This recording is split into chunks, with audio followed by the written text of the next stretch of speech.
Hello everyone, welcome to today's session. So today what we are going to do is today we are going to cover about the audit of PSUs. Okay. Now, before I jump and before I start the topic, uh, a simple question like I would like to ask all of you guys with respect to the PSU. Now, when I say PSU, public sector undertaking, I know for their audit and for their financials, for their accounting. Okay, there are some specific provisions within the Companies Act. Now, other than Companies Act, if say for example, a PSU is a listed, do you think that PSU is required to comply with the SEBI regulations? Simple question, pretty simple. Do you think that PSU is required to comply with the SEBI regulations?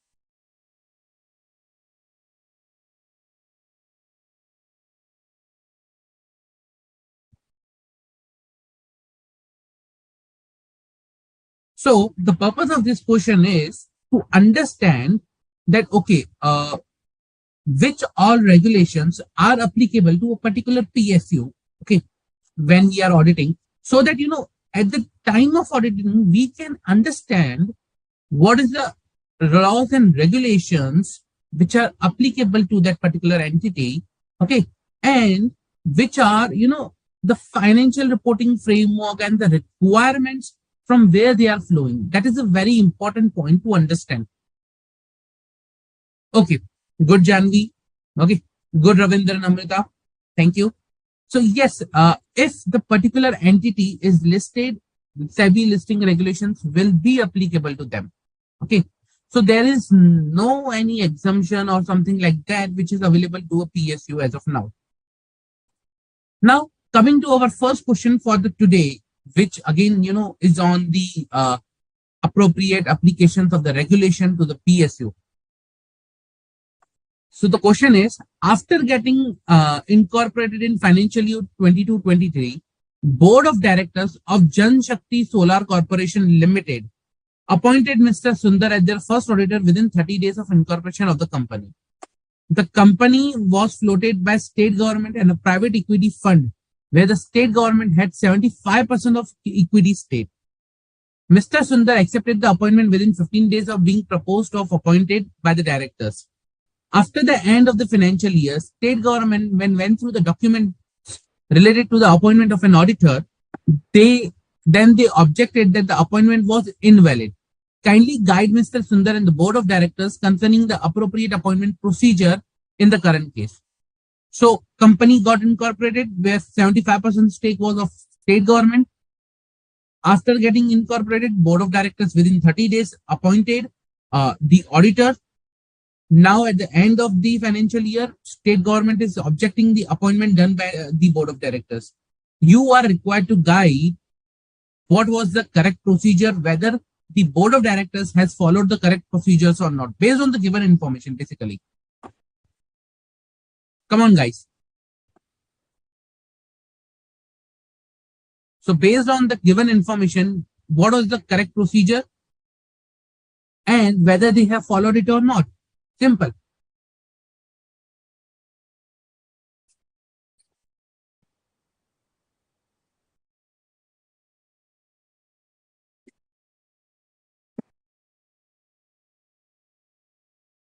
Pretty much easy. Trust me.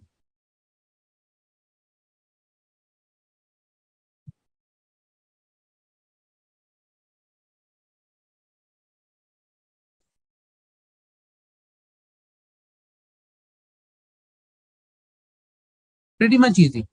Correct, Janvi. Very good.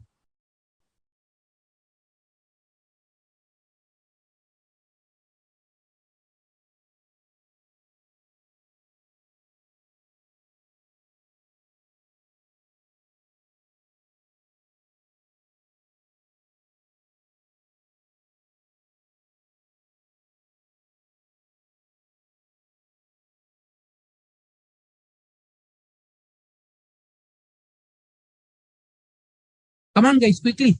Pretty easy. Absolutely correct, Namrata. Very good.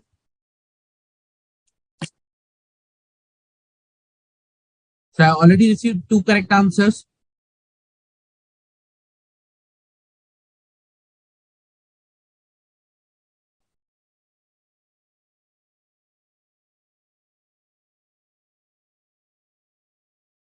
Come on, quickly. Just you need to focus on the provision, and based on that, you would be able to answer. Trust me.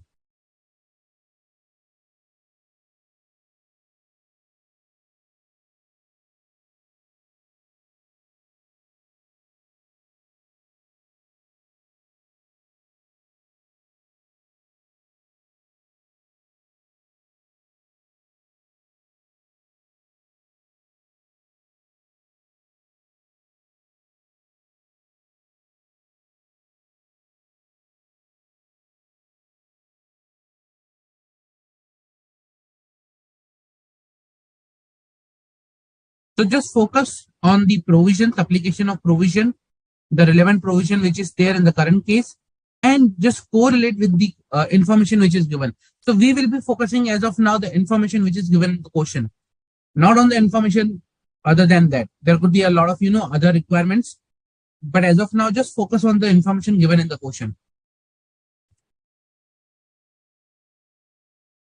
What should be the correct procedure, whether correct procedure has been followed by the board of directors and the auditor or not.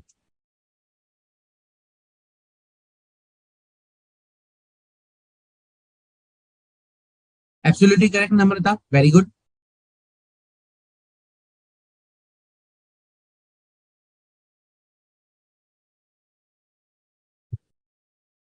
A bonus question it would be with this. Can you correlate something from professional ethics in the current case?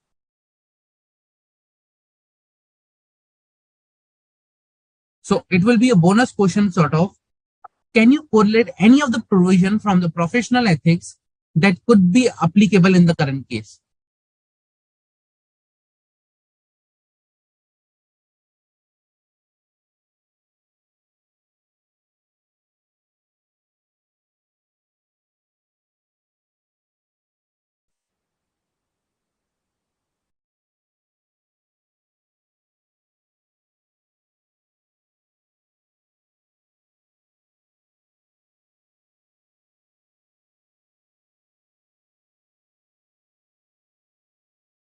Come on, guys, quickly.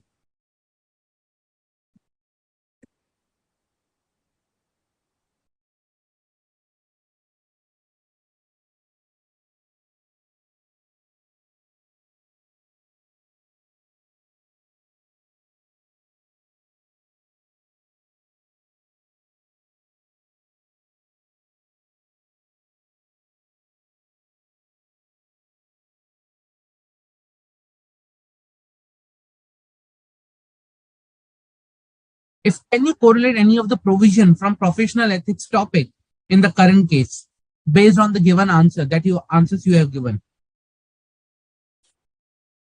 Namrata, Janvi, you have already given the correct answer. Can you correlate any of the provision that is applicable from the professional ethics topic in the current case?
Come on, guys, quickly.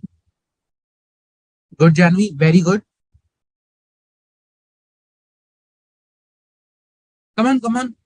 So just focus, just think about we have, I think, a day or a lecture or two before we discuss about the professional ethics topic also.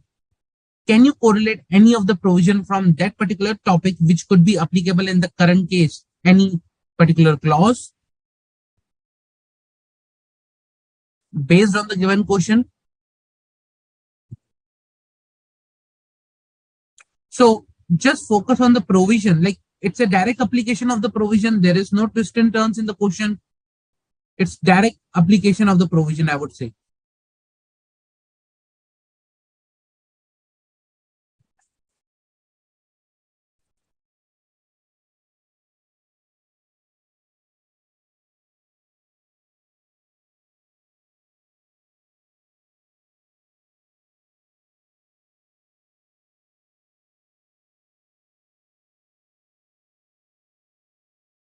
Okay.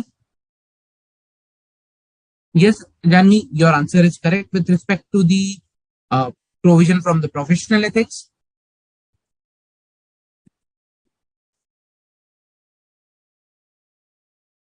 Just one answer. Come on, guys, quickly. I'm still waiting for other answers.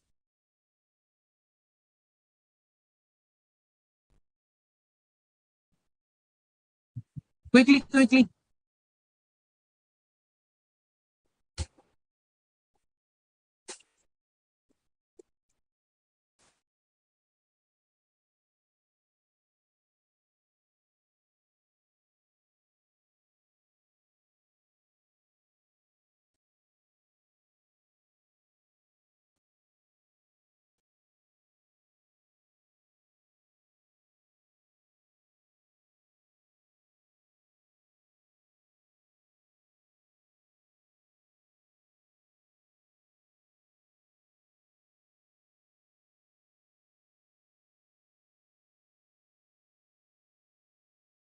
Yes, Namrata, very good. Very good. Okay, let's see.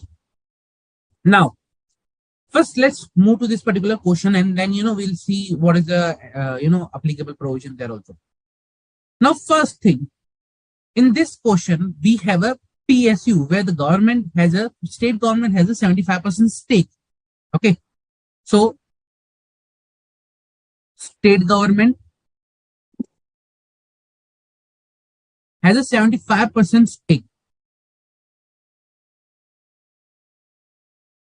in this particular entity. Now, in this particular entity, basically the appointment of auditor was done by board of directors within 30 days of incorporation. So board of directors after 30 days, within 30 days of incorporation, appointed Mr. Sundar as their first auditor. Okay. Appointed Mr. Sundar as their first auditor. Fine. That is there. Okay. Then Mr. Sundar also accepted the appointment within 15 days. Mr. Sundar accepted appointment within 50 days. Now, two things could be there in this. Two things can be, derived from this particular scenario. One for the board of directors and one for the auditor. Okay. Now, when I talk about board of directors, so there is a provision in the Companies Act which requires, which lays down the detail for the appointment of an auditor. Now, as per section 130, if you go and see section 139 of the Companies Act, which talks about appointment of the auditor, there, in case, like, there is a provision 135, 139.5, 139.6, and 139.7, which governs the appointment of our auditor in a company which is owned by the central government, state government, or partly by the central or partly by the state government. Okay.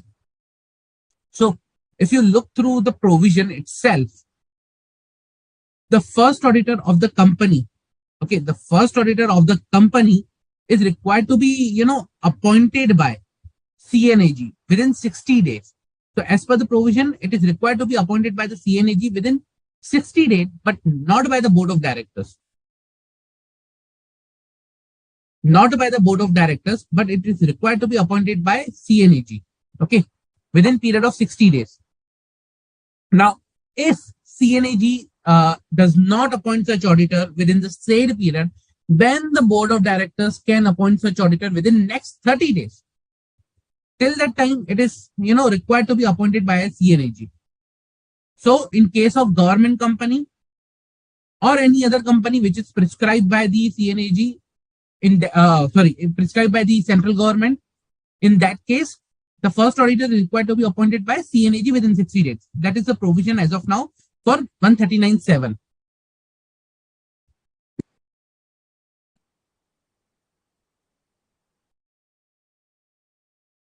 Section 139(7). First auditor by CNAG within 60 days. If that is not done, then only board of directors can appoint. Otherwise, board of directors cannot appoint. Okay. So that's the basically provision here. Now, in the current case, board of directors have appointed within 30 days of the incorporation. So they did not wait for the CNG, and that appointment is not valid. Although the auditor has accepted the appointment within 15 days of proposing.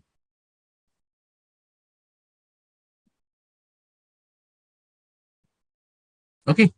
So first of all, BOD is not correct with respect to the appointment procedure. Number two, auditor is also not correct with respect to the accepting the appointment procedure. The reason because in the current case, auditor should have verified the formalities and the compliance with the section 139, 140 and 141 when they are being appointed. So it's the responsibility of the auditor to verify, okay, whether the appointment has been done, considering the compliance and provisions of section 139, 140 and 141, which is not done in the current case. And hence, the auditor will be held guilty of professional misconduct. Now, professional misconduct under which clause? Under clause 9, part 1, schedule 1, okay, which says that, if I just show you, which says that accept appointment as an auditor of a company without for ascertaining from it whether the requirements of section 225 of the Companies Act 1956, which is equivalent to 139, 140 currently, okay, in respect of such appointment has been duly complied or not. So clause 9, part 1, first schedule, okay, of the Chartered Accountants Act, if a auditor does not verify the compliance, after then the compliance or the requirement of section 139 or 140 have been met or not, he will be held guilty of professional misconduct. Okay. So same way in the current case also, if we can see, auditor has not has not verified the compliance, and hence he will be held guilty of professional misconduct.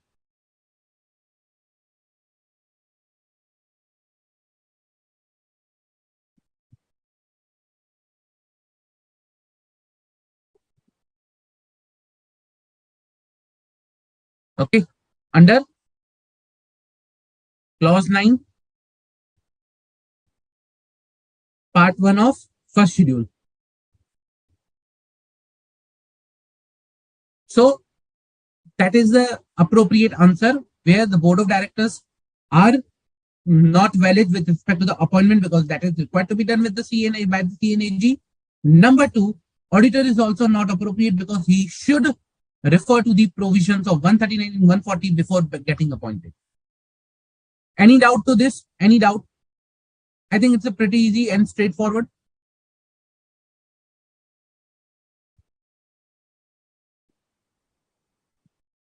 Sure, Namrata.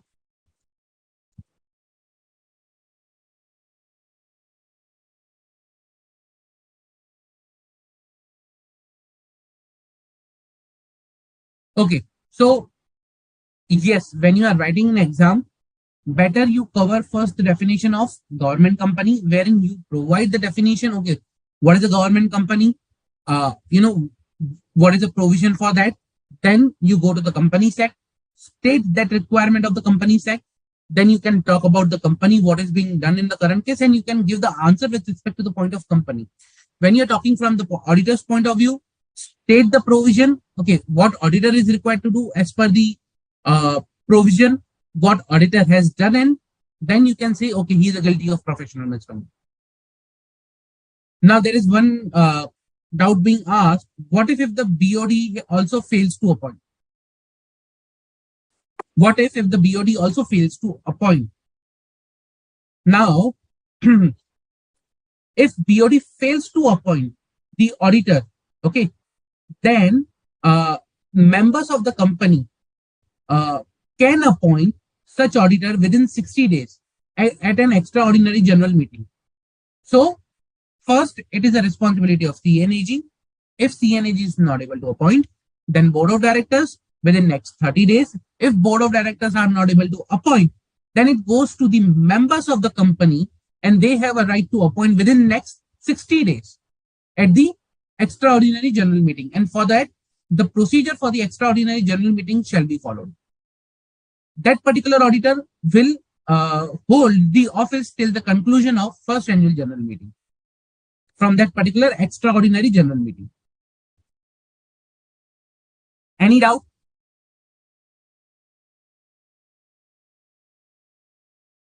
Any doubt?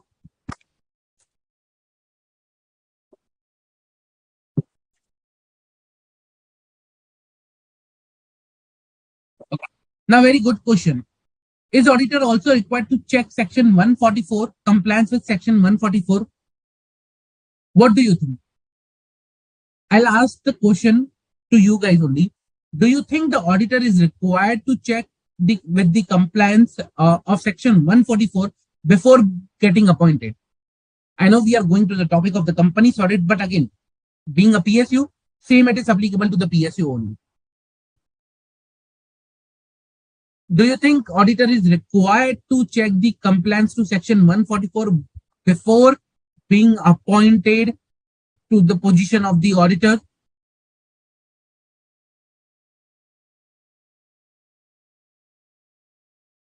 What do you think?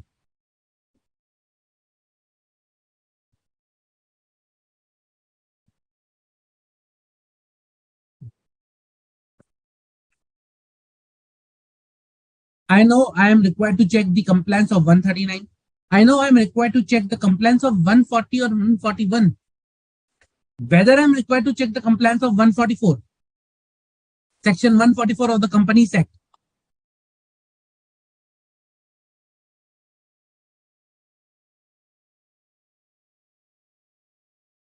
Am I required to check the compliance or not?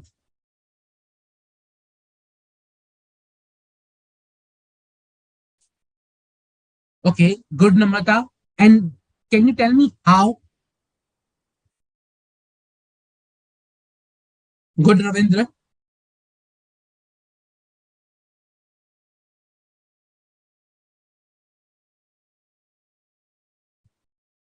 So basically, the auditor is required to check the compliance for section 139, 140, and 141.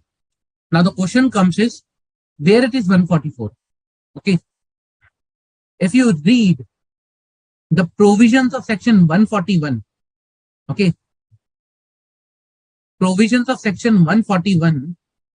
So basically, I'm talking about section 141,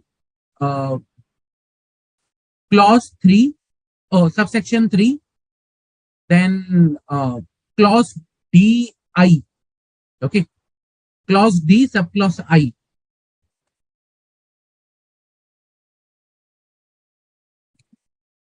That particular provision says that a person who is directly or indirectly rendering any service referred under section 144 to the company or its holding or its subsidiary company, that particular person will be not eligible to be appointed as an auditor. He shall not be eligible for the appointment. So under this particular provision, he needs to check compliance for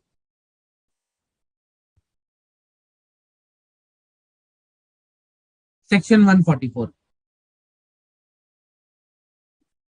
So directly I am not required, but yes, by the virtue of 141.3, I'm required to check the compliance with section 144 in the current case. So like in any case of appointment. Okay. I hope I'm clear.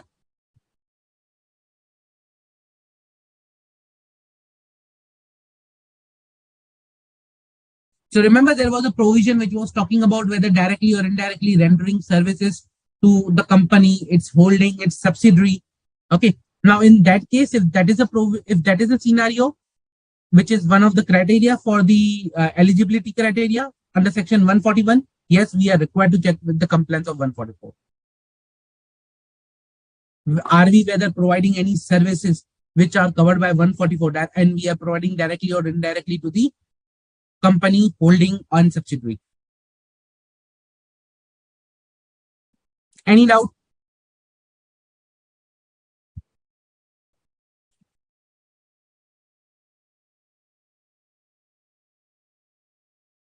Any doubt, guys?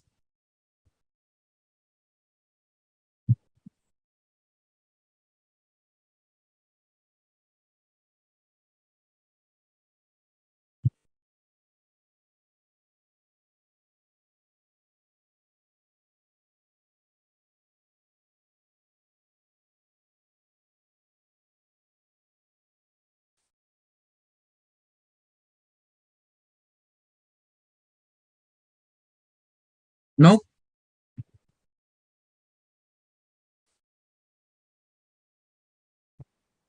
If no doubt, then can we proceed to the next question then? Yes. Okay, let's proceed. Pretty much straightforward this one also. CNAG for FY 22-23 appointed Mr. Sundar to conduct a supplementary audit under section 143(6)(a) of the Companies Act. After completion of the audit, Mr. Sundar submitted the supplementary audit report to CNAG, which they submitted their comments on the report within 13 days. So CNAG submitted, and I can say, okay, CNAG submitted their comments on the report within 30 days.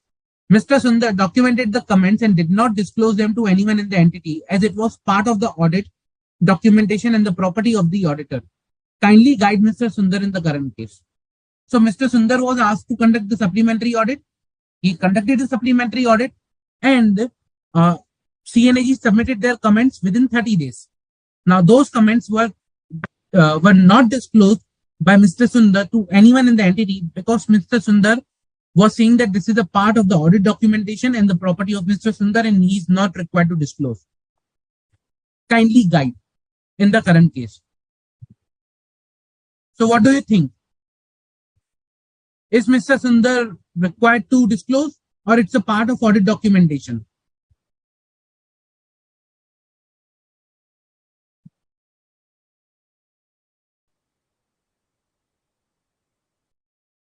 Come on, guys.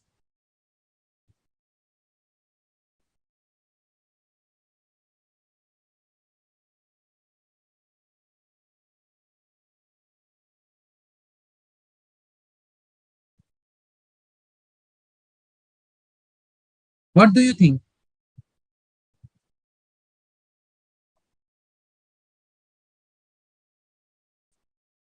Namrata, can you just provide the provision also based on which your answer is there?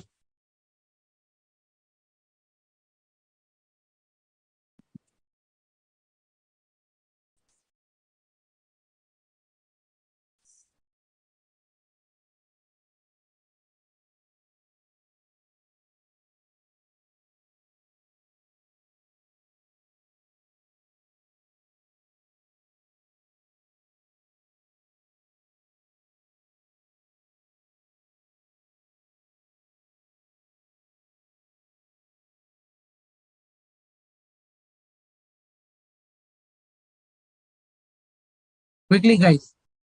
What do you think in the current case?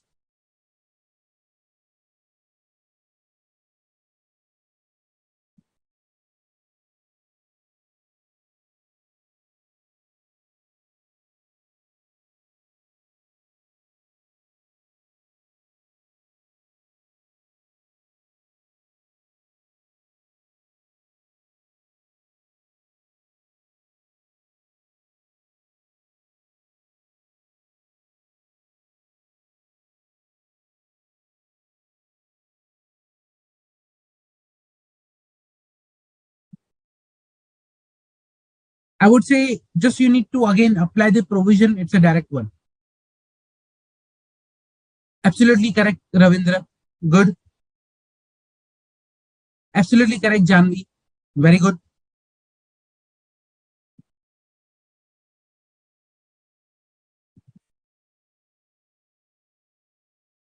Very good, guys. Just apply the provision, and I think it will be pretty much clear that okay how it works.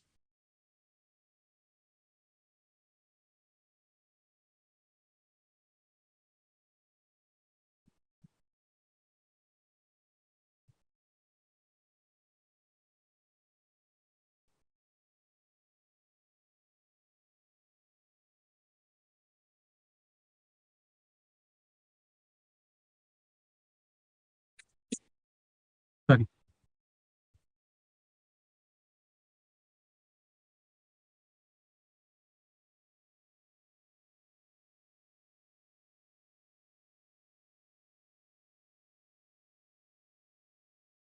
Just apply the direct provision, guys.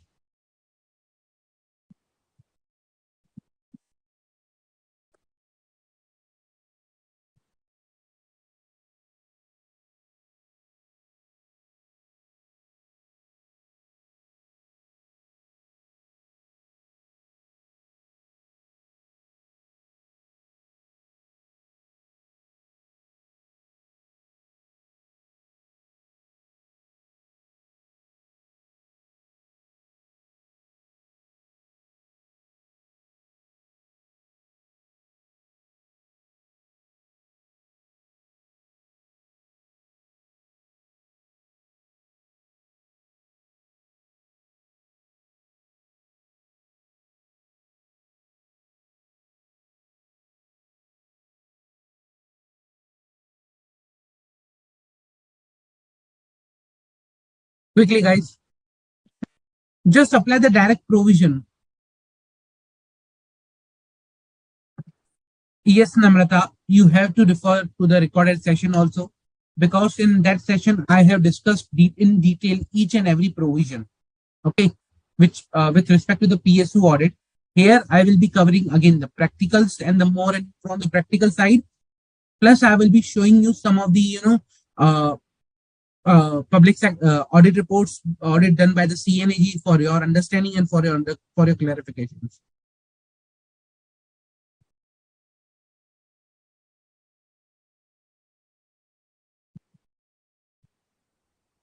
So yes, this is a particularly practical session. We will be discussing as many as practical questions in the current scenario, in the current lecture, basically.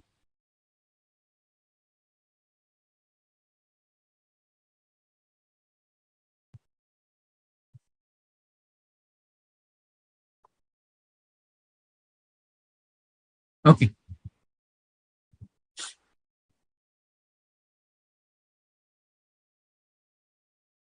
Okay. So let me discuss the answer of this particular question.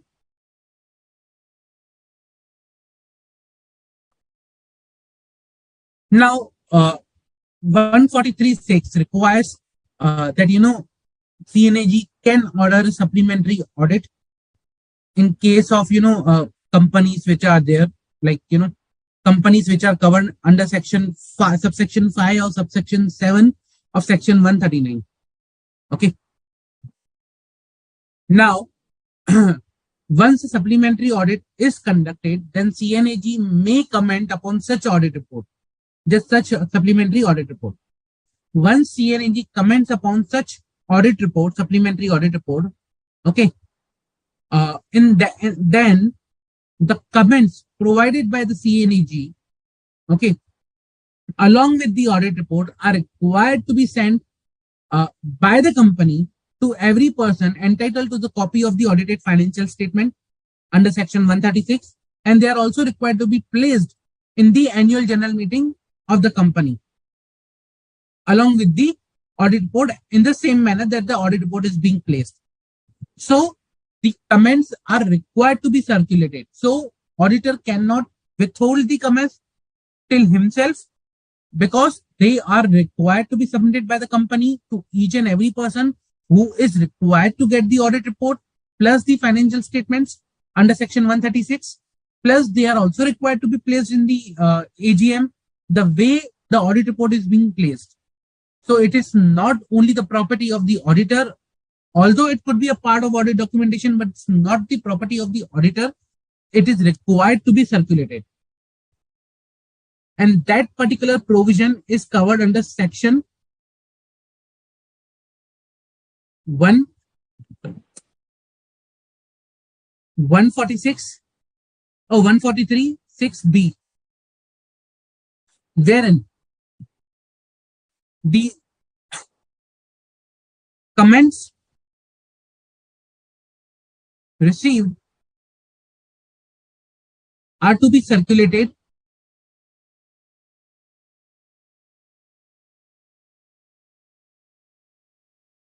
to every person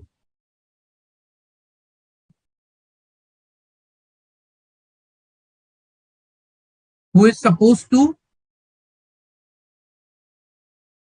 receive financial statement under section 136.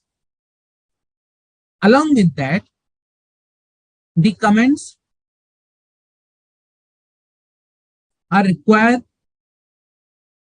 to be placed in AGM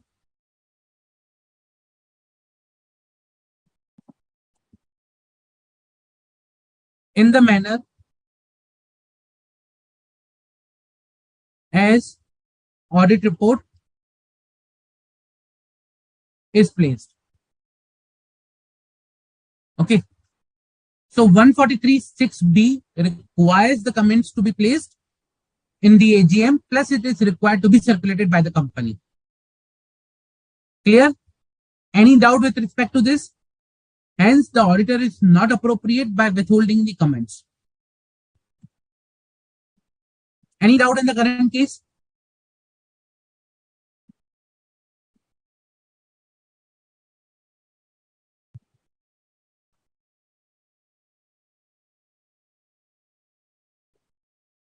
Any doubt, guys?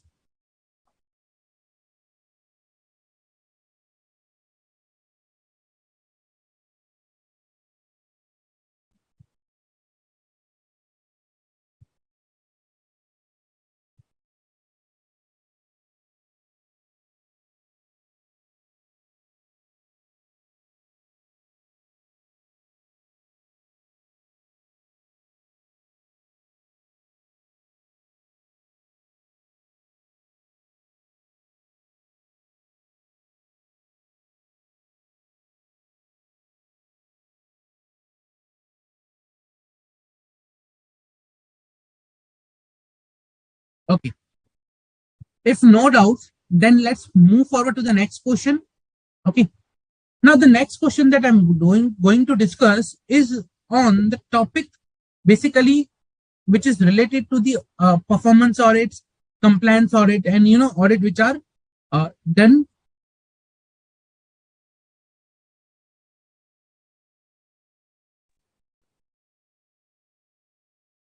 I think there is some issue. Just give me a minute. Sorry, I think there was some glitch. Apologies for that. Okay. So, the next particular question will be based on performance audit or the audit that is being, prescribed and done by the CNAG. Okay. Now, let's discuss that particular question.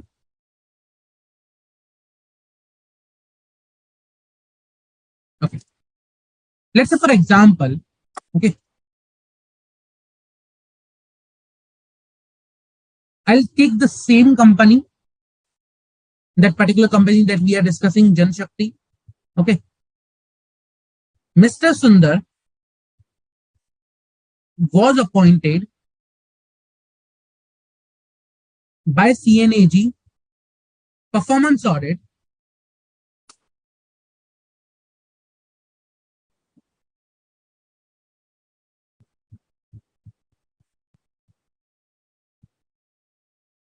of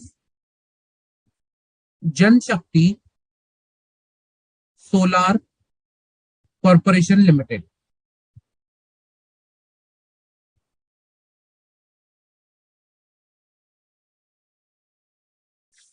Mr. Sham, being new to the team,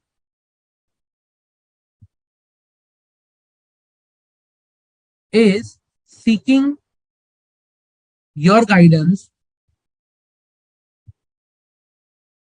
with respect to the steps, okay, with respect to uh, the steps, you can say, or basically the procedure, okay, the procedure required to be performed for planning of performance audit.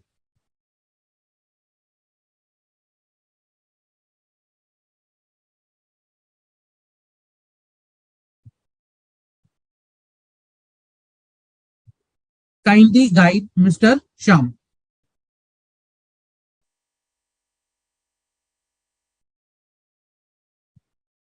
Okay. So you are required to guide Mr. Sham with respect to the procedure required to be performed for planning of performance audit. Now, let's say Mr. Sundar was appointed by CNAG to perform the performance audit of the particular company that we are talking about. One of the team member, Mr. Sham, is new to the team and he is seeking your guidance that how to plan for the performance audit. You are required to provide these steps, or you could say procedures that are required to be performed uh, to plan the performance audit. Now, sequence is not important. I just require these steps that you will be performing.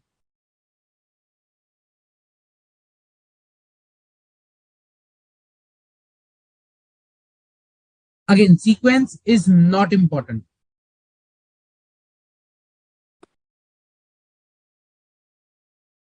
Come on, guys.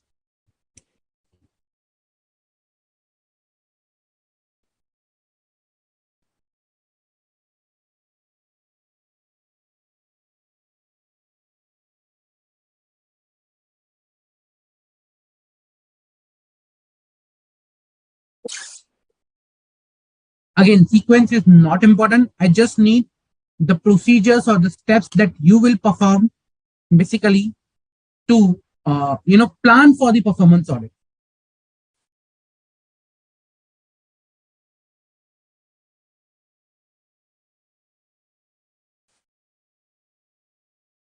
Quickly, guys.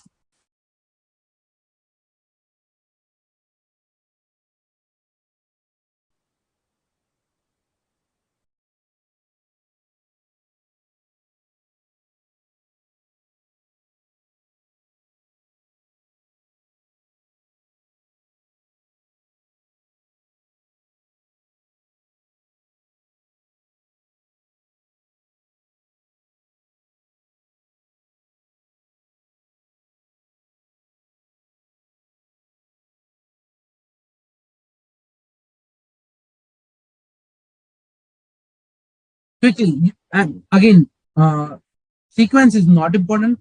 I just need you to answer the steps that is required to be performed.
Come on, guys, quickly.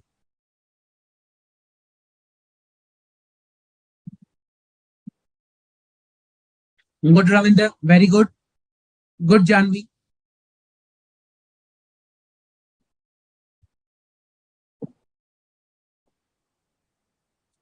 See, basically, it's pretty simple.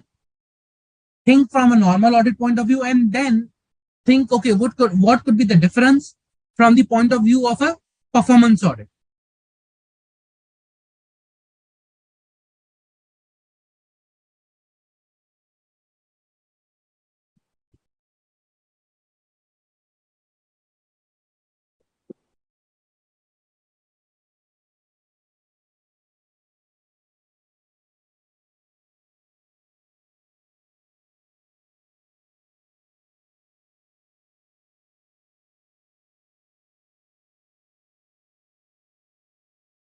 Come on, guys, quickly.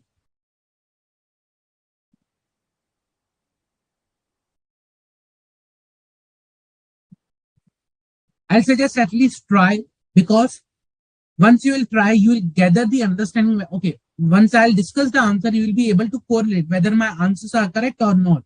And accordingly, you will gather or, gain the understanding. Good, Namrata. Very good.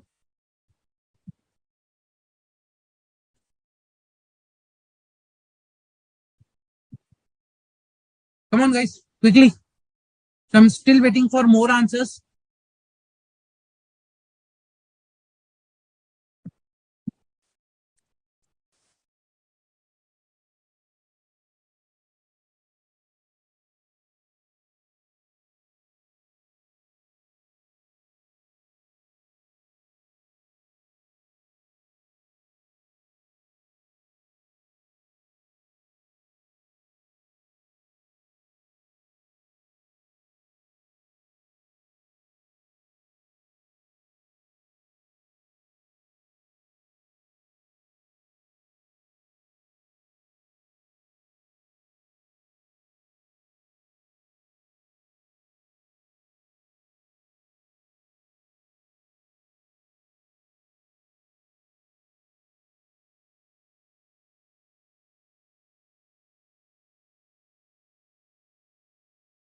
Okay.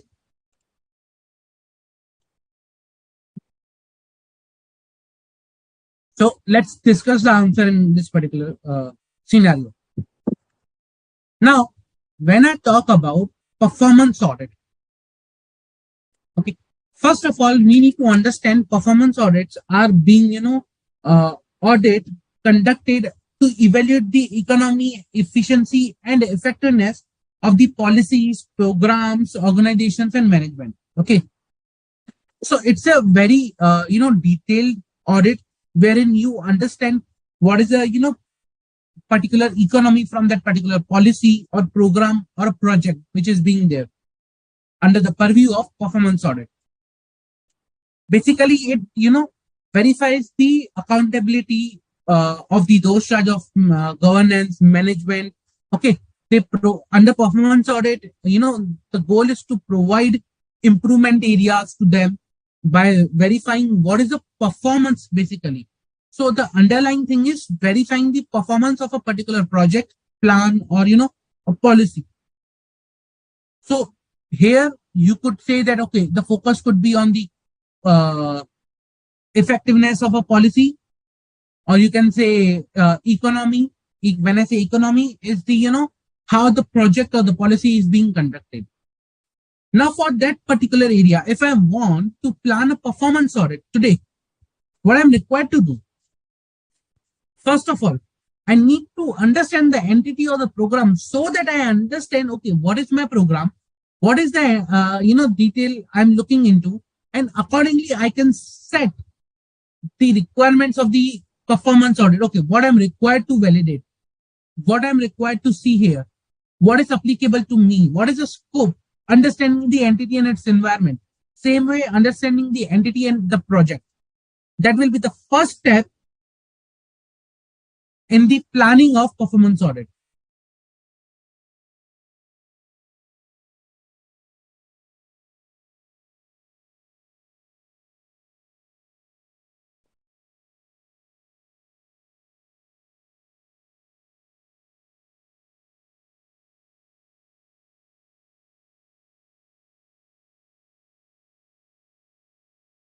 Okay, that will be the first step, that I need to understand the entity or the program.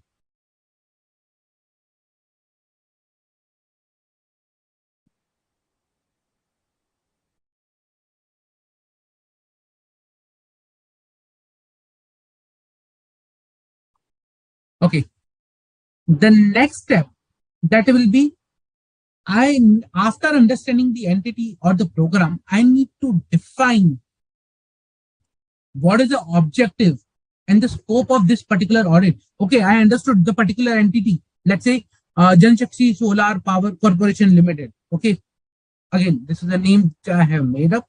It is not, correlating to any of the real company. If it is matching also, then there is, it could be a coincidence. Okay, so now this particular company that I'm talking about, okay, let's say for example, Mr. Sundar was appointed to conduct the performance audit of this entity. Then what is the scope he is required to verify in the performance audit? What I am required to see in the performance audit?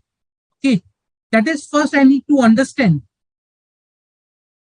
quality. If I say, okay, for example, if I want to understand the quality of the, generation of solar power, what is the resource being used, what is the, you can say, quantity of the inputs being used, the cost, okay, behind the generation of electricity.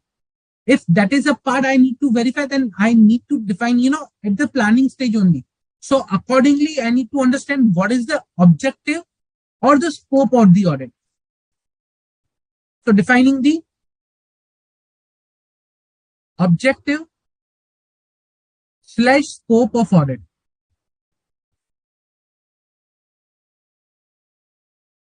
Okay. Third, then I will determine the audit criteria. Now, what is audit criteria? Audit criteria basically are the standards, rules, regulations based on which I am required to audit. In case of audit of a normal company, you follow SA, you follow the requirements of Companies Act. Okay. You follow if any other regulation is applicable with respect to the auditing. Same way, when I say in a performance audit, I understand, I evaluate, okay, what is the audit criteria? How I am required to, perform the audit in the current case. Are any their guidelines applicable to me for performance, for, for this performance audit?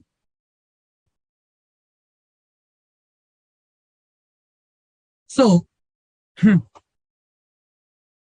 accordingly, I need to understand what is will be the, applicable criteria for me with respect to this performance audit.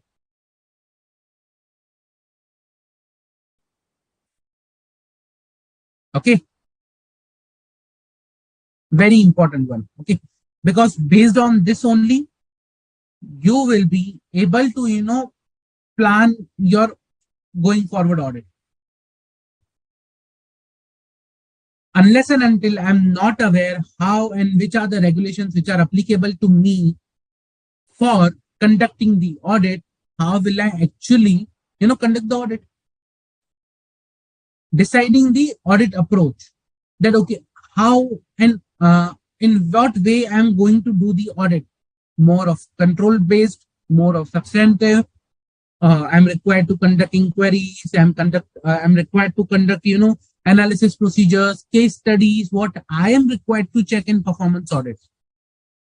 Okay, so what is basically the steps or the testing procedures that I'm going to perform in case of performance audit? That is the, you can say, audit approach that will be, decided by the auditor.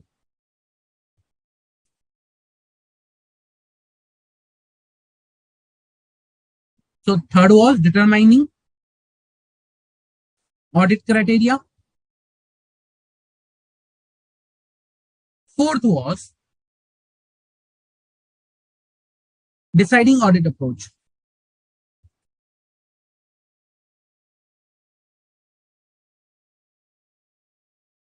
Okay.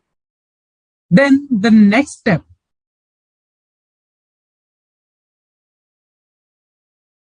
and very important one is to develop a audit questionnaire or the list of audit questions. Now, what is this audit questionnaire or audit questions?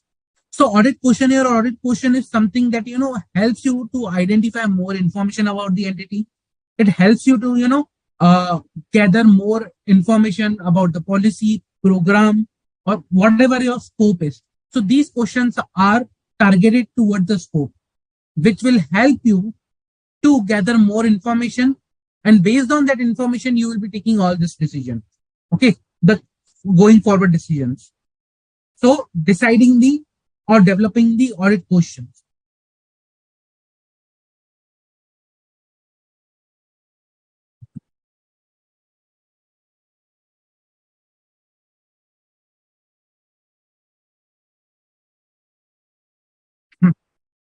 Then sixth is again the way we decide whether we require any outside expert in the audit. Same way here also we will understand, okay, as we will assess whether our team skill is appropriate or whether we require anyone from the outside, okay, in our audit, like, as expertise or any skilled person, any different skill. Okay. So that is something, we will assess. Let's say, for example, in the audit of solar power plant, how the auditor will verify what is the electricity being generated or what is the current capacity at being the power plant is being operated. Okay, if there are reports, technical reports, then it's fine. But what if I want to understand whether all the safety regulations and requirements are being followed with respect to the generation of power? In that case, we might need an expert to understand whether all the safety procedures are being followed or not.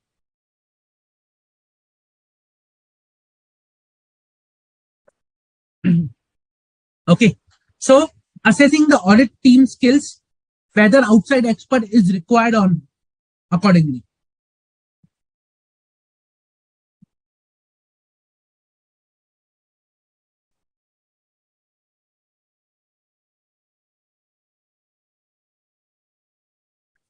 Next step, then preparing audit design metrics.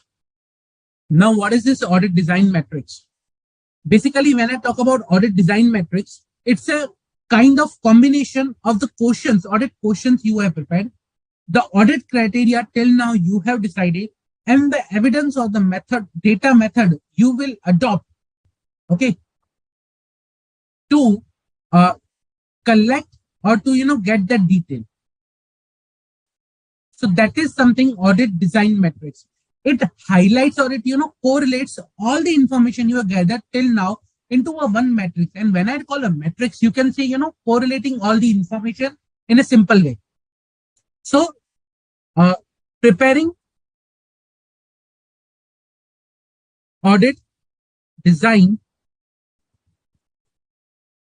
metrics. I'll give you an example of audit design metrics. Okay.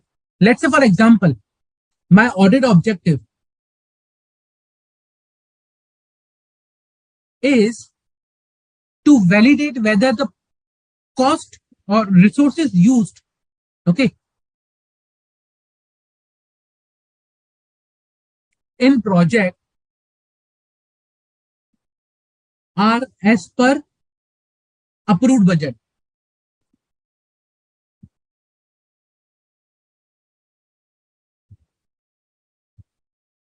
Or plan, basically. That is my audit objective. And for that, I will ask some questions.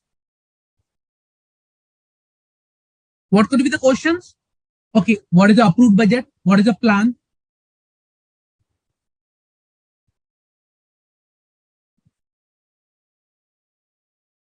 That could be the one question. Number two, how much of the cost you have incurred till date?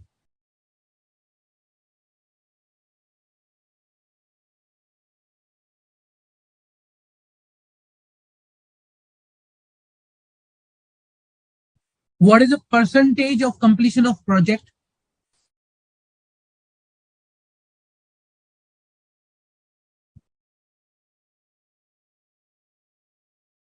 Or you could say, okay, how much of the cost can is required to be incurred in coming days? for this particular project. Now, audit criteria. I'm required to check, okay, for example, economy of the project by comparing actual versus planned. Let's say this is the criteria that I want to use. Now, the next step will be evidence. I might require, okay, so I'll list down what is the evidence I require over here to validate these questions against the criteria. Now, criteria basically could be, one more thing. Okay, what was supposed to be the actual cost compared to the plan? So let's say when I start a project, I prepare a plan. Now, in the plan itself, I do a provision, or I do provide criteria to evaluate whether the project is, being appropriately managed or not. So at times, or most of the times rather, not at times,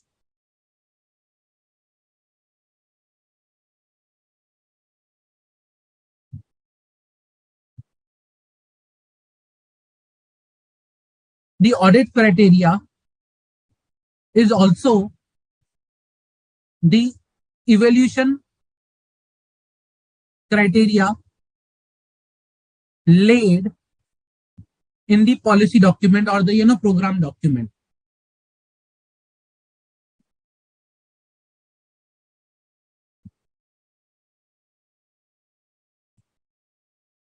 So for that, I will think, okay, what's the evidence I need, and I accumulate that evidence. And the fourth, so the next step is data collection method.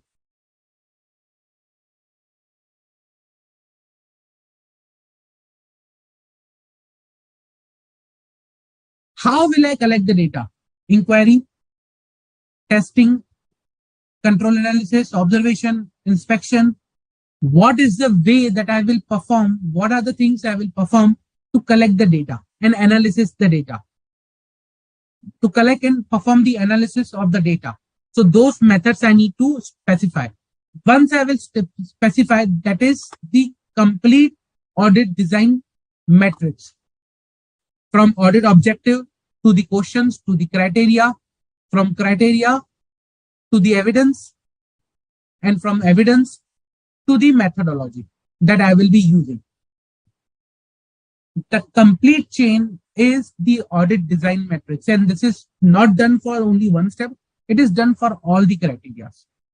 So all the objectives, whatever audit objective is there, I break it down to the smallest level, and accordingly I prepare this matrix. This acts as a guiding path during my audit. Eighth step is establishing time and resources required. So once I'll assess the skill, once I'll design the matrix, now I know what is the time I require to perform this audit, what is the resource I require to perform this audit. So establishing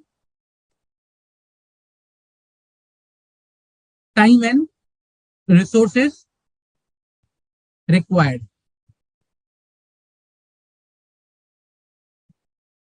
And the last step is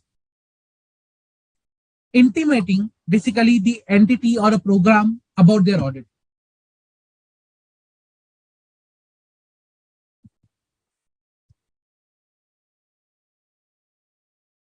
Intimating the entity or the program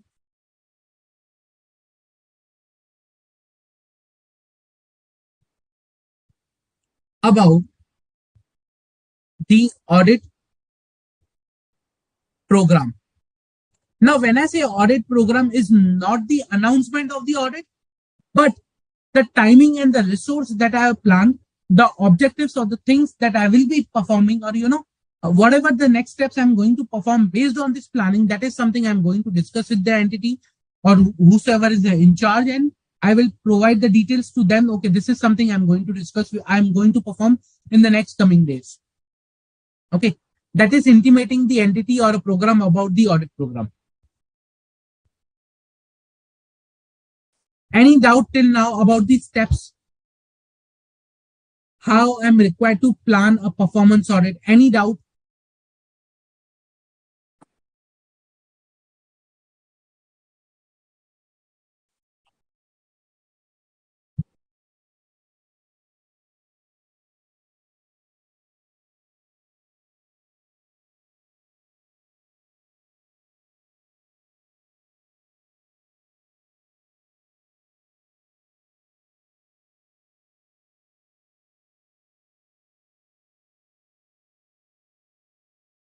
Any doubt, guys?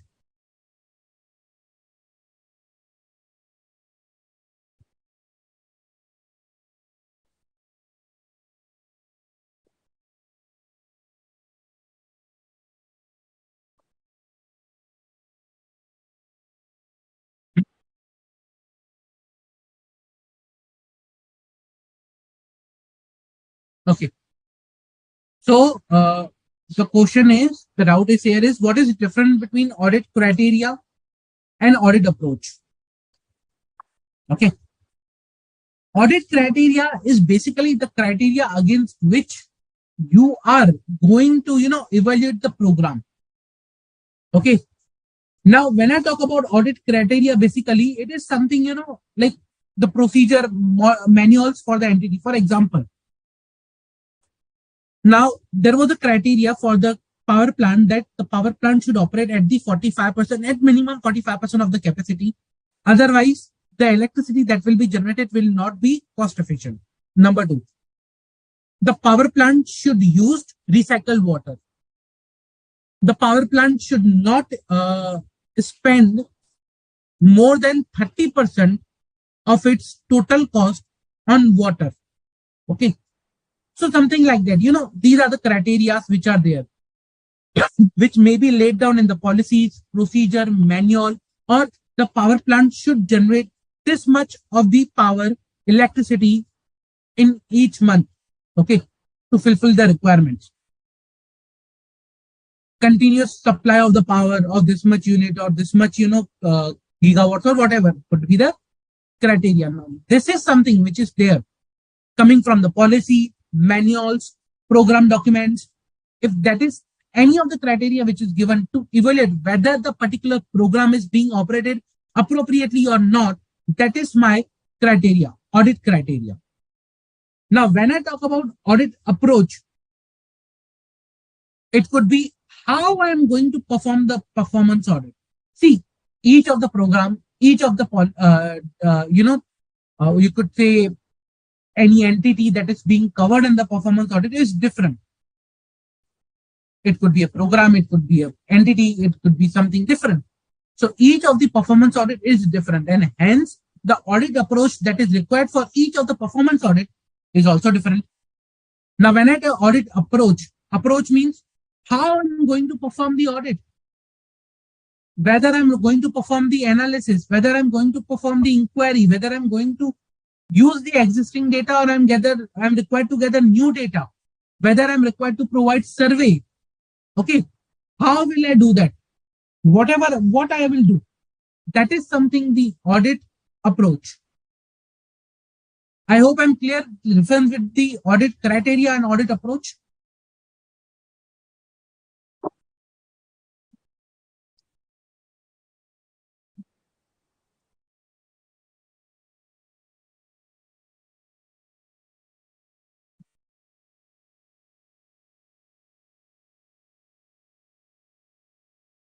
Okay.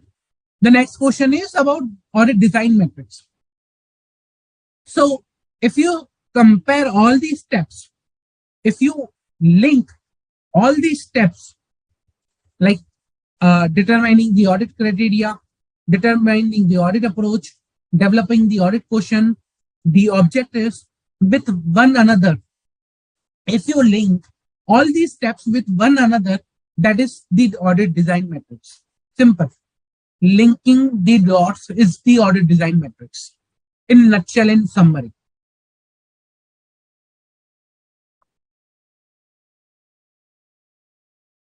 Any doubts? Any doubts?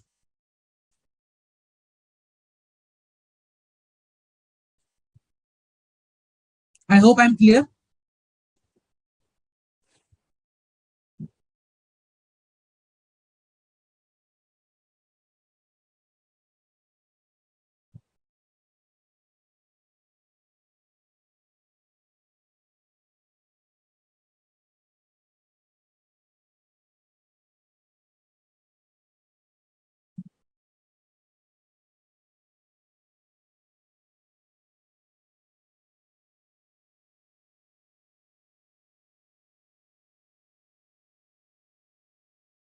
Any doubt, guys?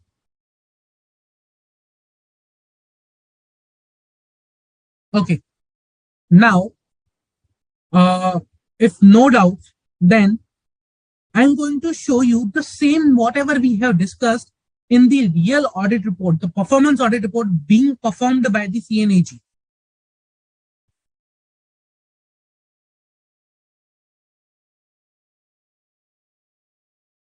Okay.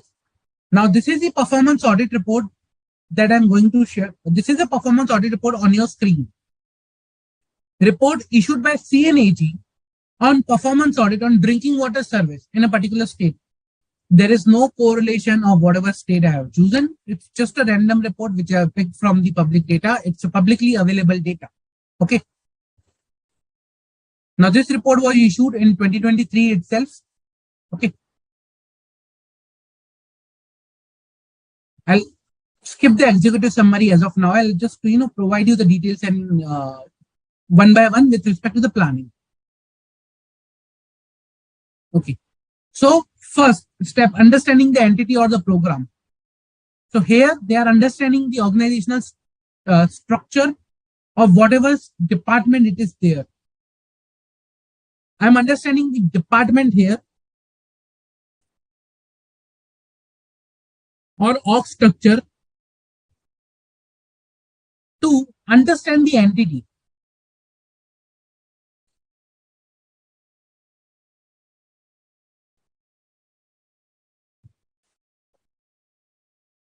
/ program.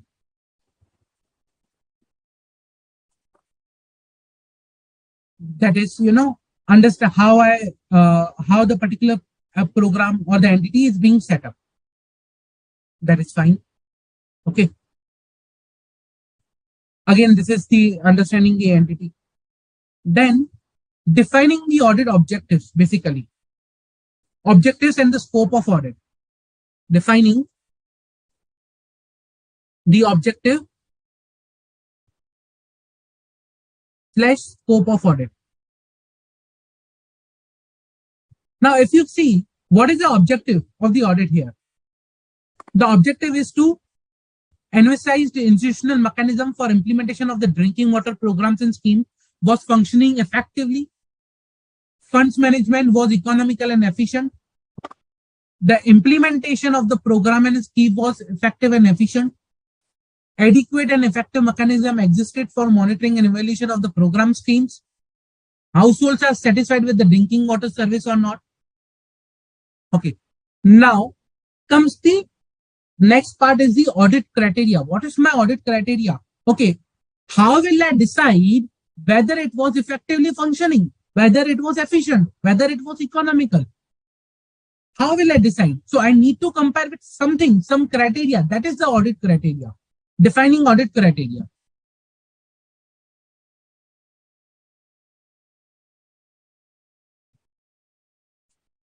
Now, in the current case, if you see, these are certain manuals, policies, or acts which lays down, okay, what is economical, what is effective functioning, what is, efficient. So, Central Public Health and Environment Engineer Organization Manual, Uniform Drinking Water Quality Monitoring Protocol, Himachal Pradesh Water Policy 2013, Guidelines for Implementation of National Rural Drinking Water Program 2013 and Jal Jeevan Mission 2019, orders and instructions issued by Government of India and state governments. Okay, Himachal Pradesh financial rules and HP Treasury rules, procedures prescribed for monitoring and evaluation of the scheme program. That is my audit criteria. Then audit scope and methodology. So basically you can say my audit approach, kind of a audit approach. So the performance audit will be covered from period this to this, July, and will be conducted in this particular month. So a detail like, records of Office of Executive Engineers, selected circles, everything will be, based on the stratified sampling technique, will also test check. Okay. Then they will, in about 20 divisions, 40 drinking water supply schemes. out of 457 57 drinking water supply stream completed during this period will be scrutinized. Survey will be beside survey of this many beneficiaries resident for assessment of delivery of quality of water will also be conducted. See, they are defining the audit approach, how they are going to conduct the audit. Survey of beneficiaries. Stratified sampling technique will be conducted and test checks will be done. Okay. So this is, you can say, audit approach.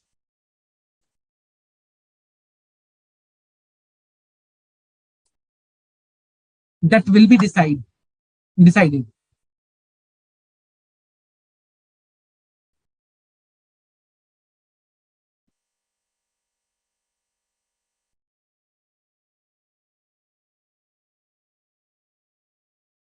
Then basically, it will be, the next step, that is understanding the skills and everything.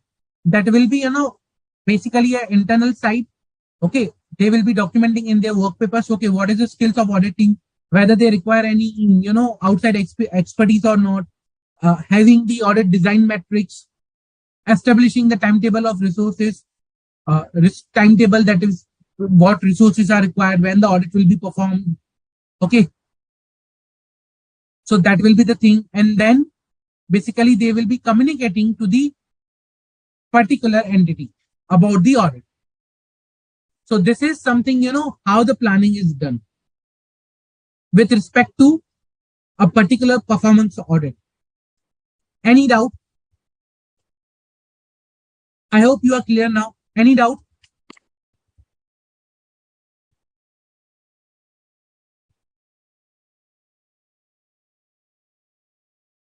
Time limit to issue performance audit report. See, that it depends upon totally the type of audit being conducted. You can sort of say the audit criteria is just like a benchmark against which you are comparing the output of the program or the policy.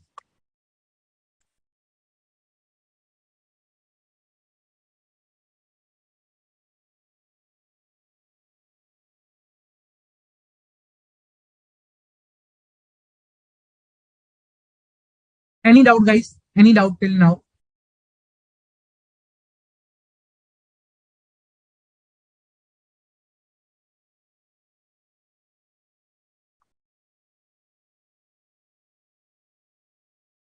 So there is one question, whether performance audit can be conducted for 4 years. Yes, absolutely. It's not like that the performance audit should be of only 1 year. It can be of 4 years. It can be of 5 years. There is no restriction. It's based on the directions which have been received from the CNAG with respect to the program or the policy. If the program or policy has not been covered even once, they might extend the audit period.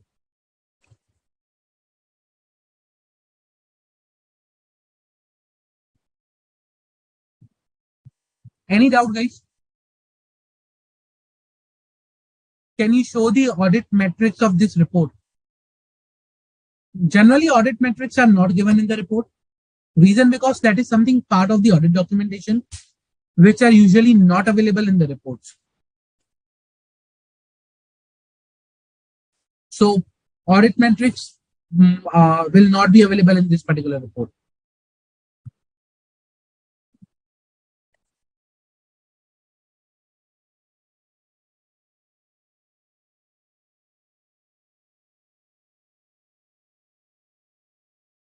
Any other doubts?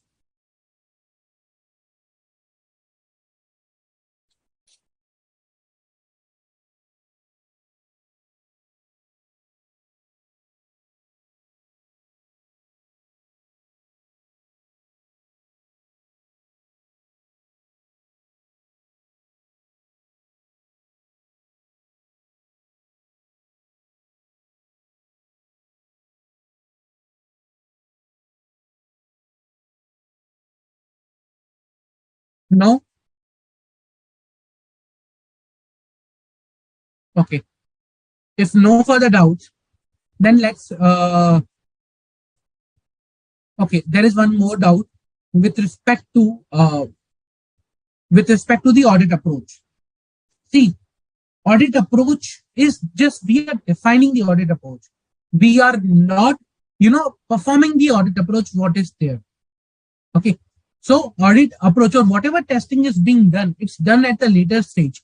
Here we are determining what would be the testing or the approach that we will be following.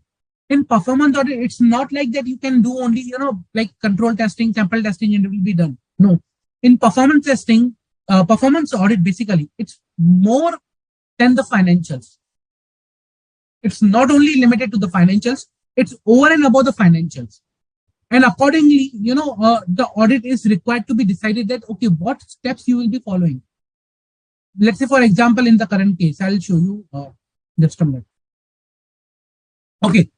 In the current case, when I say the criteria, when I say the objective that, okay, whether the, mechanism for implementing the drinking water programs or scheme was functioning effectively, I'm talking about particular program that is working effectively or not.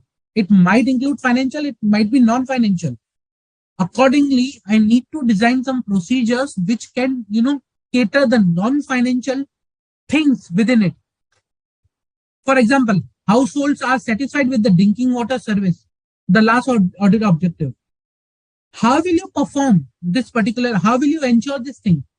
You have to perform some different audit procedures other than the control testing, test of samples or something else. You might need to go or, perform survey, or you might require to, go meet the households or some satisfaction survey, some reports, complaint books, something different to understand whether they are satisfied or not, or the term satisfied is itself, it is vague.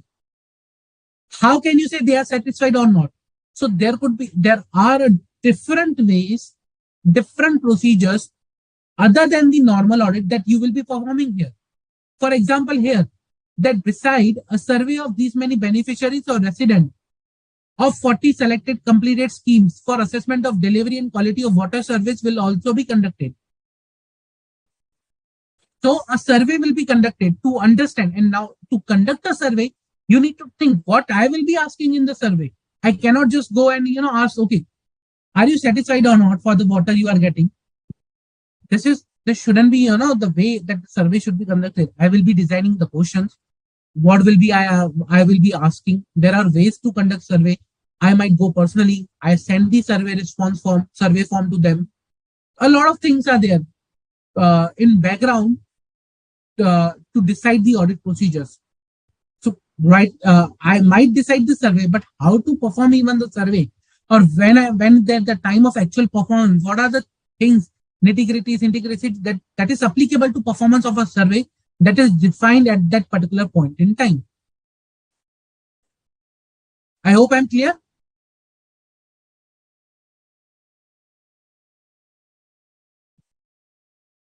Any doubt?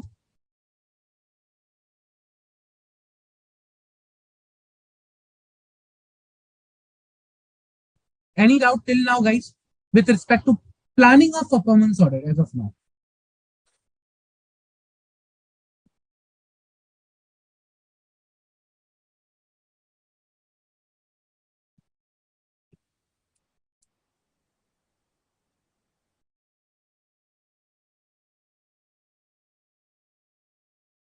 No? No doubt? Okay. If no doubts, then let's take a 10-minute quick break. After the break, we'll gather back and we'll continue the session. Okay. Let's take a quick 10-minute break.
everyone. Welcome back to the session. Till now, we discussed about the provisions related to appointment of the auditor with respect to the government companies. Then we shifted to the performance audit, where we discussed the planning for the performance audit. Now, the first step of the planning for the performance audit was understanding the entity or a program.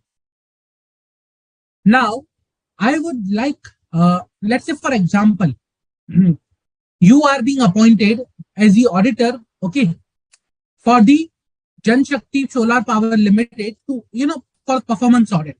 Now you want to plan for the performance audit, and in that case, you want to understand the entity or the program. What steps you will be, or what source of documents you would be, selecting to understand the entity. So the question is, let's say, for example, continuing the above question, okay, Mr. Sham wants to understand the type of documents slash sources of information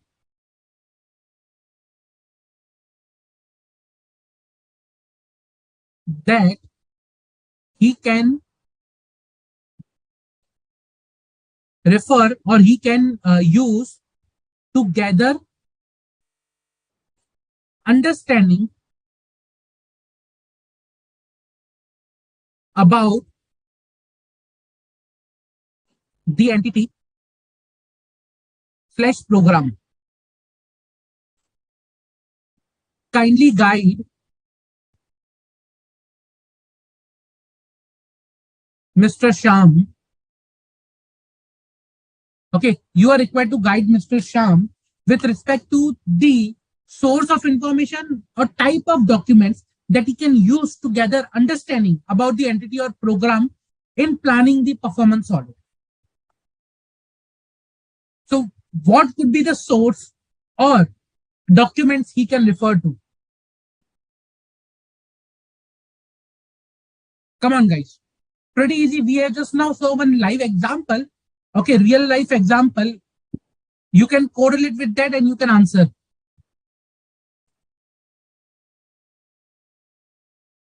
Just correlate both of them and then try to answer. It will be pretty easy. Trust me.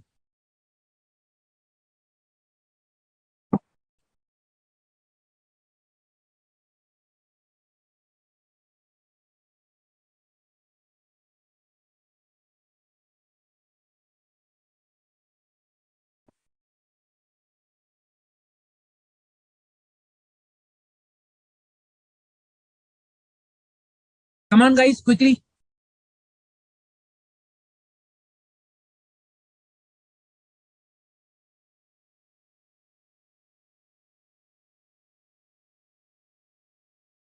Very good, Janvi.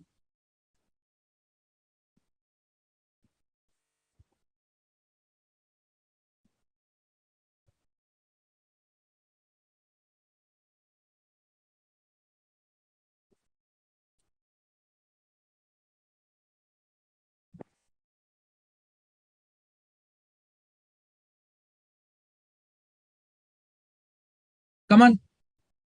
I'm still waiting for other answers. I have received one correct answer already.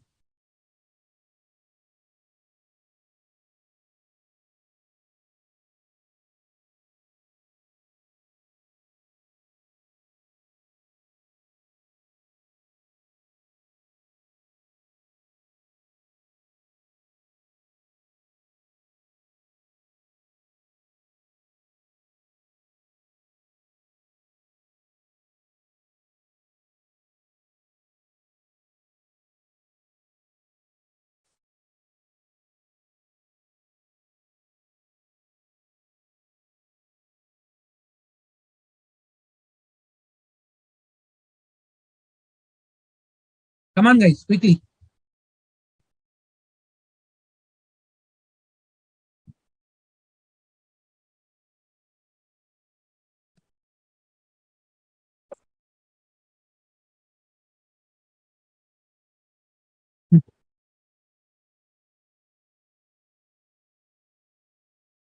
what could be the source of information or documents that can be referred to gather the information about the program or entity, to understand the entity or to understand the or program. What could be the source of information or documents?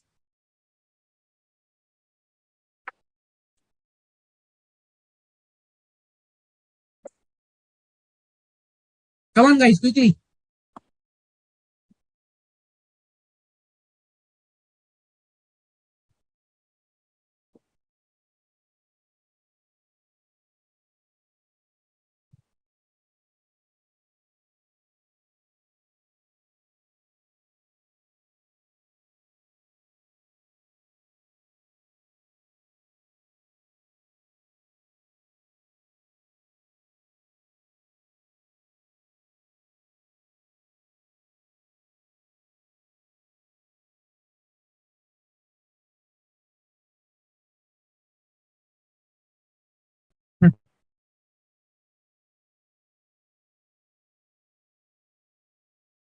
Quickly, guys.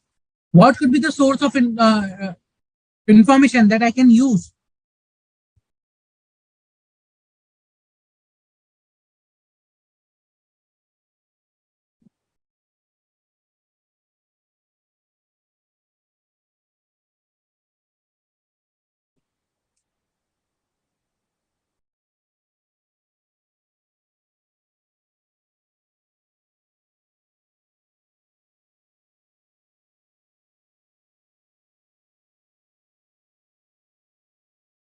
Correct, Namrata.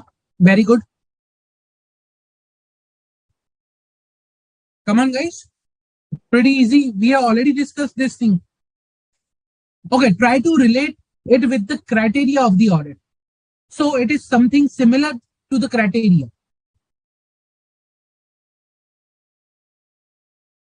Refer to the criteria for the audit. What we saw in the criteria, can we use something from that?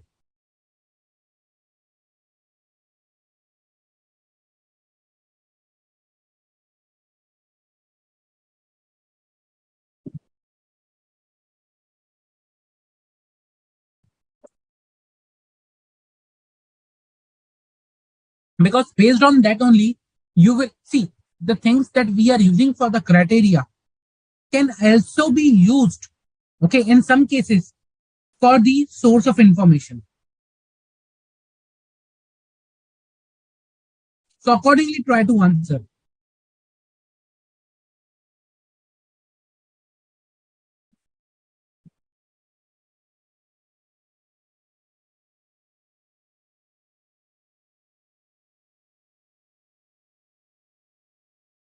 Okay,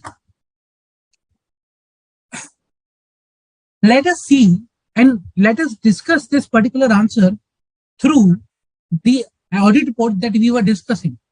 Okay, so I'll try to discuss this answer with the audit report that we were looking into.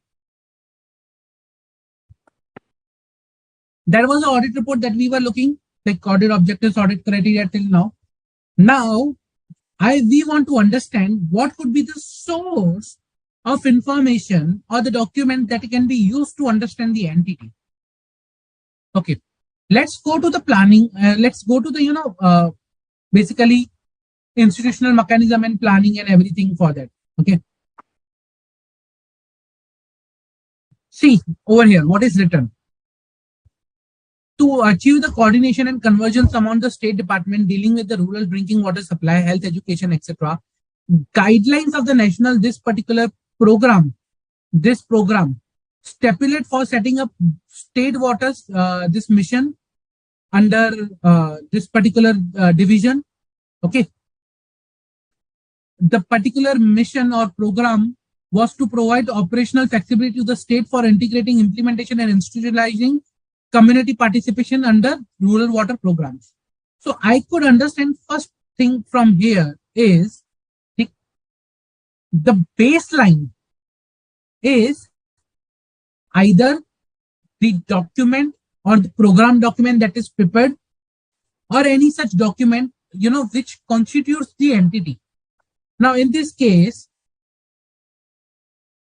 guidelines of this particular program were issued, stipulating for setting up this particular mission. Okay, so there were guidelines issued.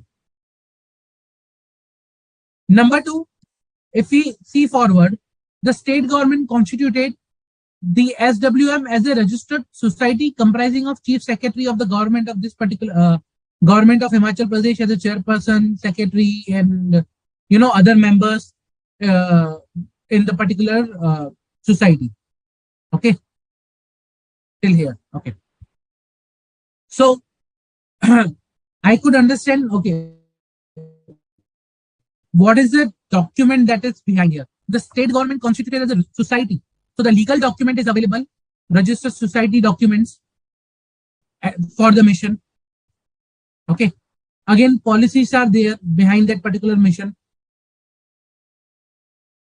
So there is some policy which requires monitoring, maintaining everything. Okay. So one guideline, then registering as a society. So the society registration documentation, legal provisions which are applicable. Let's say if it would have been registered as a company, then Companies Act. Then the documents which are used for the registration, it could be a deed, it could be bylaws of the society, something like that. Then again, we are talking about guidelines which have been provided from time to time in each of the cases. And our WP guidelines again, 5-year completion water security plans. Okay, so plans, guidelines, legal documents, policy documents, that are something which are there. Even we'll see in some of other cases, like for example over here.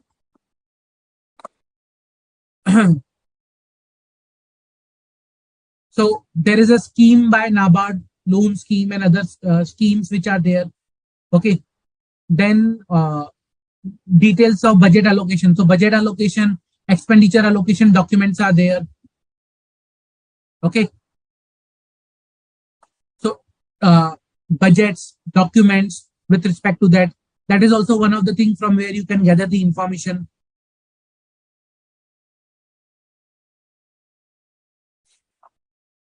Then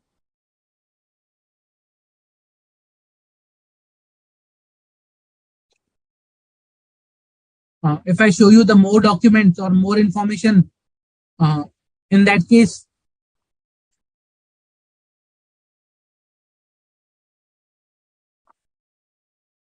again, guidelines we have, consolidated records.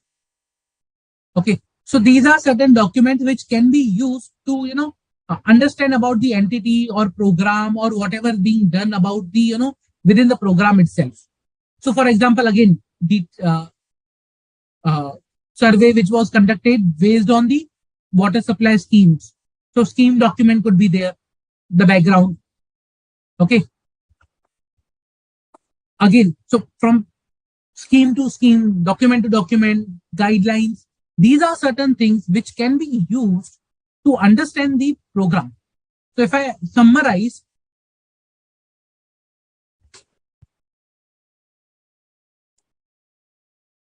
the source of information could be legal document of the entity or program. Second, you could say legislative documents. Now, when I say legislative documents, it could be, recommendation of the committee, some act, some, a report or research carried out by the, public accounts committee or any other committee on public undertaking. Okay. Policy documents that we saw. Any research documents.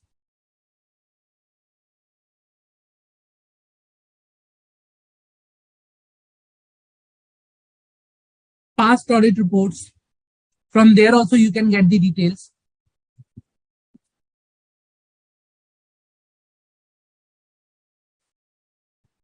then any, focus group or committees which have been formed, their recommendations or their, details that they have provided. So these could be the documents which could be used to gather the understanding about the entity. Any doubt?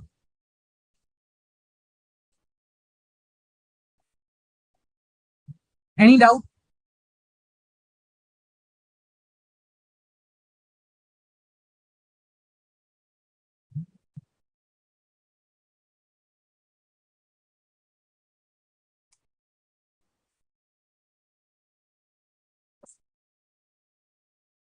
Okay. If no doubts, then let's proceed forward to the next question. It is pretty much similar on the same line. Okay. This particular question.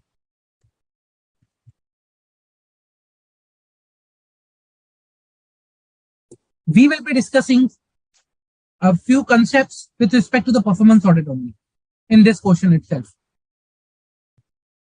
Okay.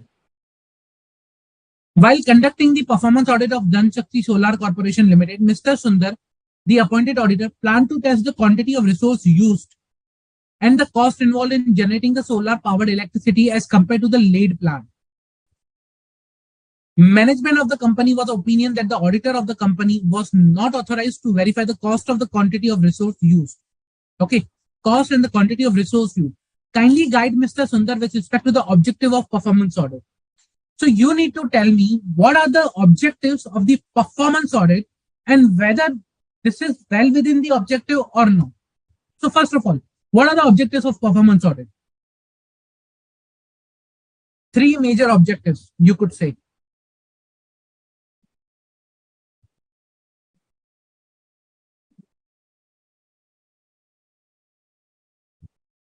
What are the objectives of performance audit?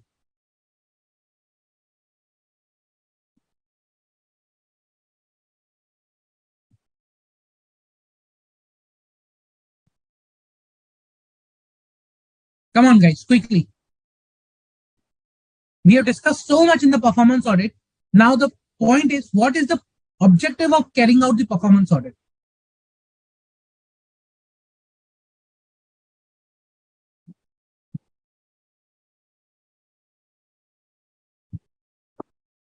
I have already discussed this particular answer of this question in the start itself.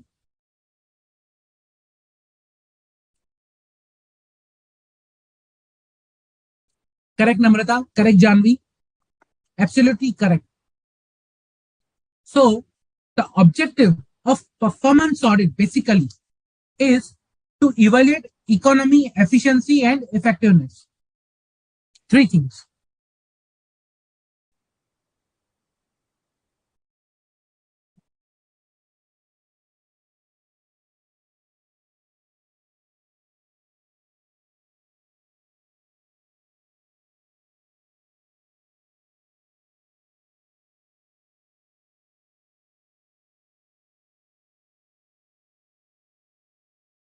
Okay. Now, when I talk about evaluating economy, that is something I talk about minimizing the cost.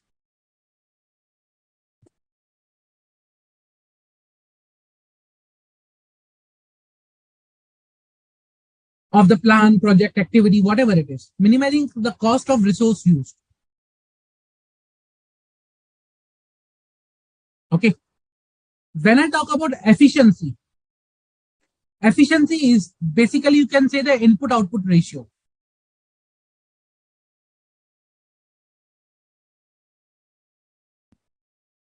Okay. Input output ratio. What is the basic cost that is being used to generate the given output, whether that is appropriate or not? Okay. Again, when I talk about economy, it is the minimizing the cost of resource use. When I talk about efficiency, with the minimized cost, getting the maximum output. So efficiency is something getting the maximum output with economy. And when I say with economy means with minimized or minimum cost of resource use. That is something efficiency. Effectiveness. Basically, if I say achievement of the objective. Sorry.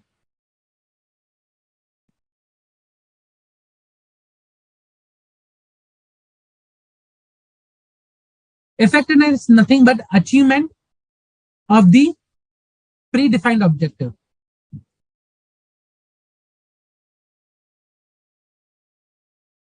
Now that is something, the three pillars of my performance audit, objectives of performance audit. Now in the current case, if you see, auditor wants to verify, test the quantity of the resource used and the cost involved in generating solar powered electricity as compared to the laid plan. Do you think it's well within objectives? Do you think it's well within objectives of the performance audit? Quickly, guys. Do you think it's well within objectives of the performance audit?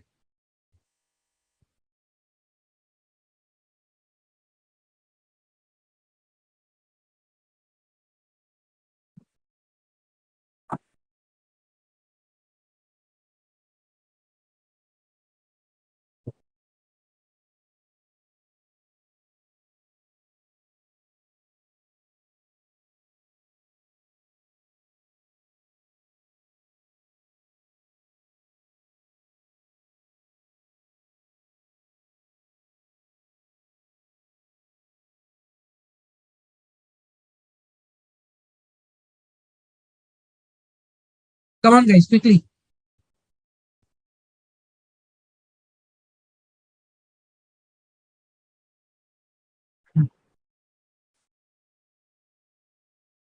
So basically, if we see,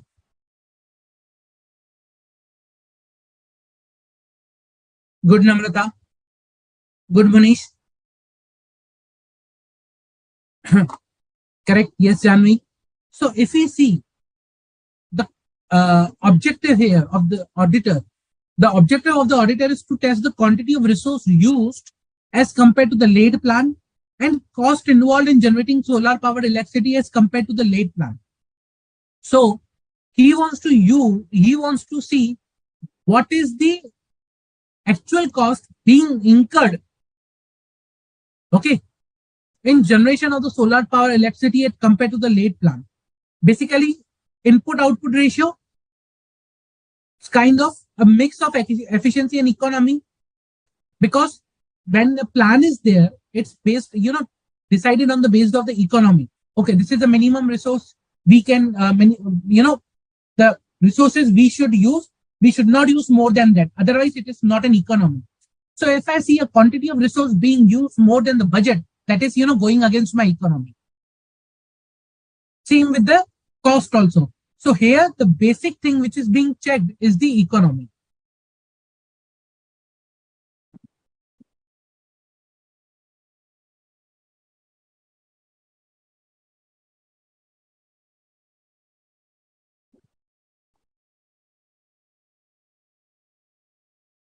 Reason because till what level I can minimize can be identified through late budgets only. So if I have a budget, I know I can bring it to this particular level because this is the budgeted level. That is something I can incur, and that is the minimized version. So accordingly, if I'm expending more than the budget, then I need to go and check what is the reason and how can I bring back to the level of the budget, what was estimated. So kind of an economy test which is being performed, and that is well within the objectives of performance audit. Any doubt?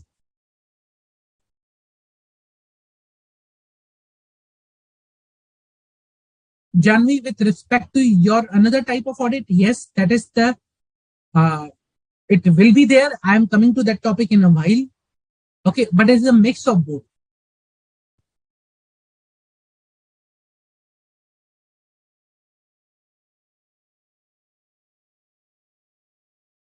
Any doubt, guys? Any doubt?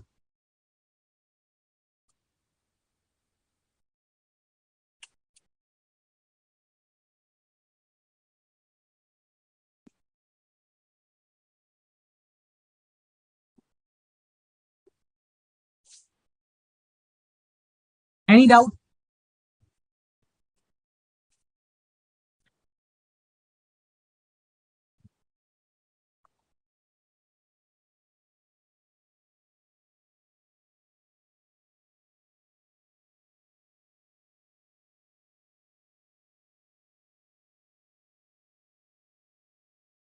Okay. If no doubts, then let's move to the next question in the similar line. Okay. On the same lines, our next question will be there.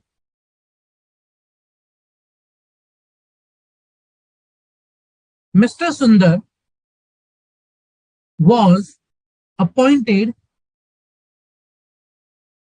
by CNAG to conduct a proprietary audit. Okay.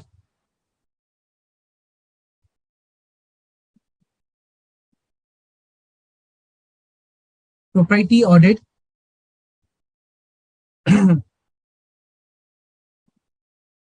of, again, Jan Shakti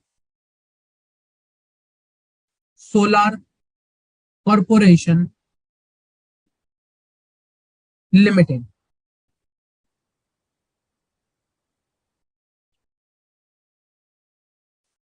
While conducting the audit, the following observations were identified by the auditor. Okay, the following observations were identified by the auditor. Number one, total water used was of rupees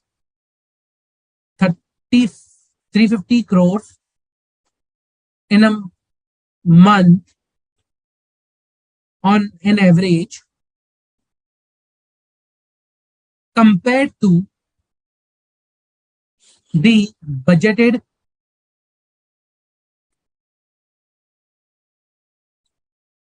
usage at rupees 240 crores. Okay. Number two, the power generation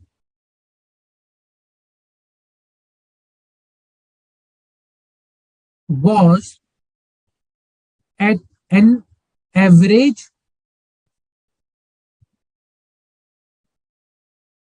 capacity of 45% compared to minimum prescribed capacity of operation at the rate not at 75%. Third,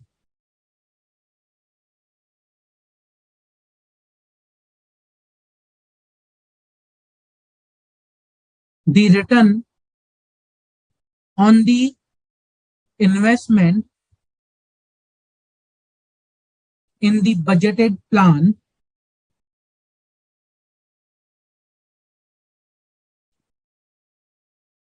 was not defined. The return on investment, or you could say the minimum return, I would say. The minimum return on investment in the budgeted plan was not defined, leading to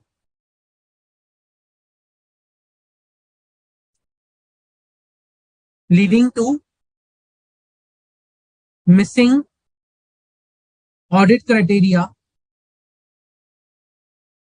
for evaluation of the return on investment.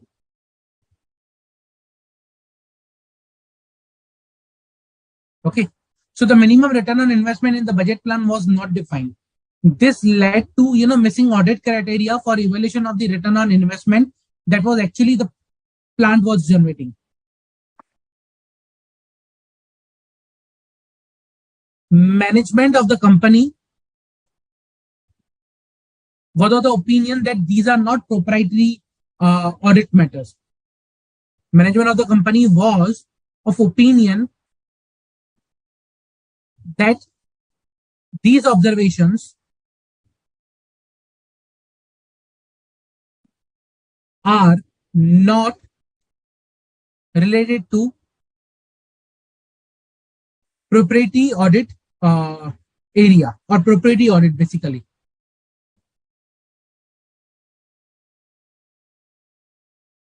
Hence, these should not be reported.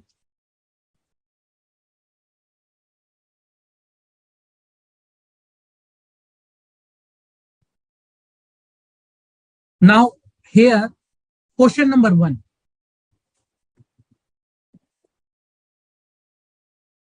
Question number 1 is, kindly guide Mr. Sham with respect to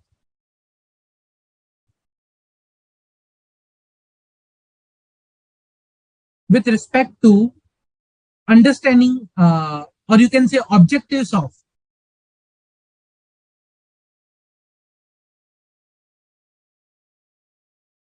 proprietary audit. Okay. Number 1, you need to guide Mr. Sam with respect to the objects of proprietary audit.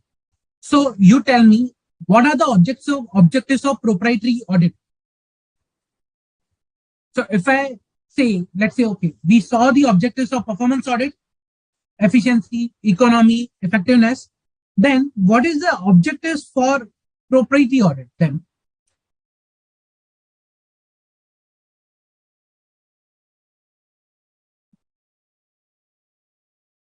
Come on, guys, quickly.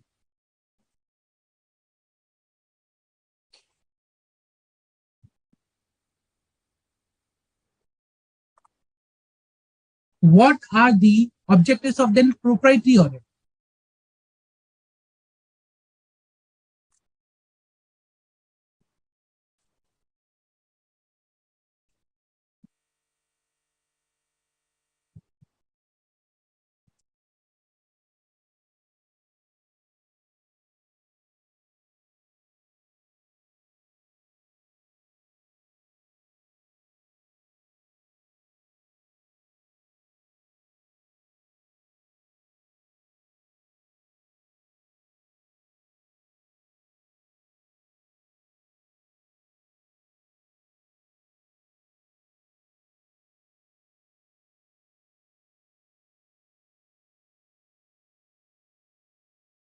Come on, guys.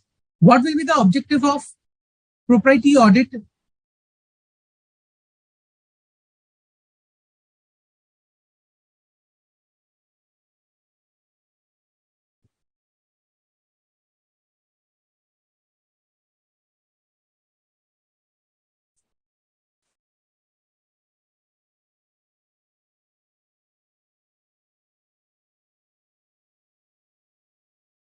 Quickly. Come on, guys. Good, Janvi. Very good.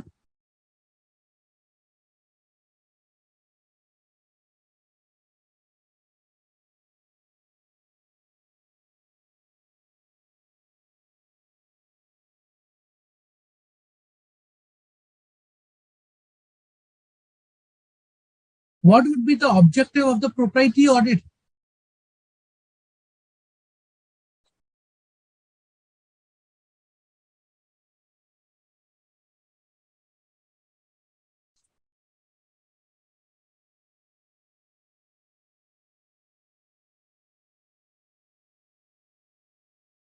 It's on the line. See, again, It's on the line of performance audit, but there is slight difference between both.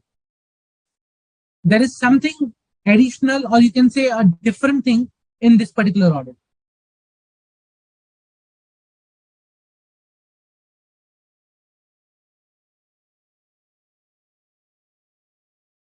Absolutely correct, Munish.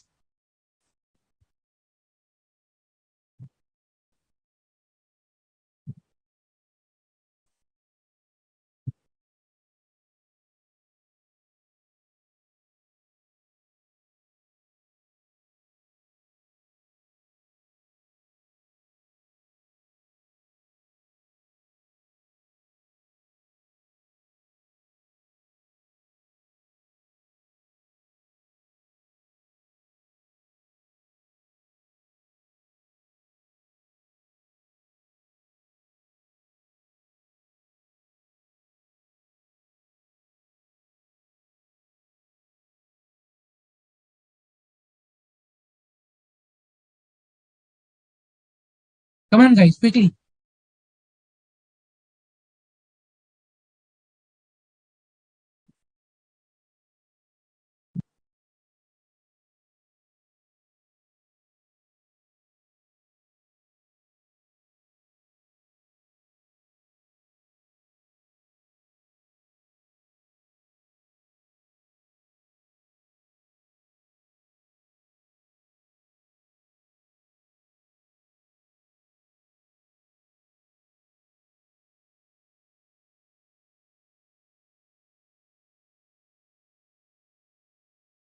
Okay, I'll show some examples over here.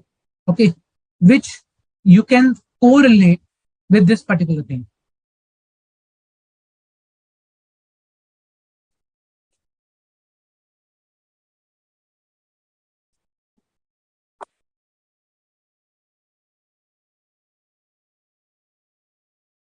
See, in 7 out of 20 tax chest divisions, out of total expenditure of this many CRs,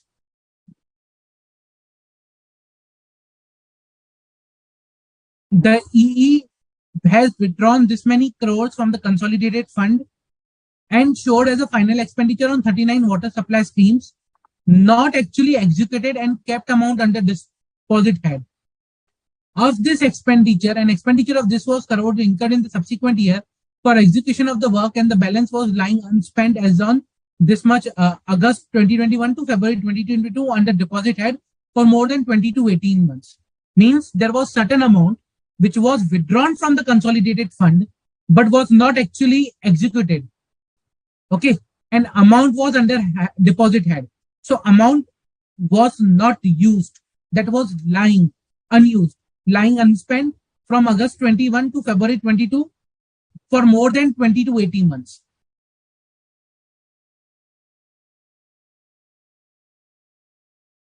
Okay, so there was some amount that was withdrawn, but that was not used. Now, another thing I want to show you.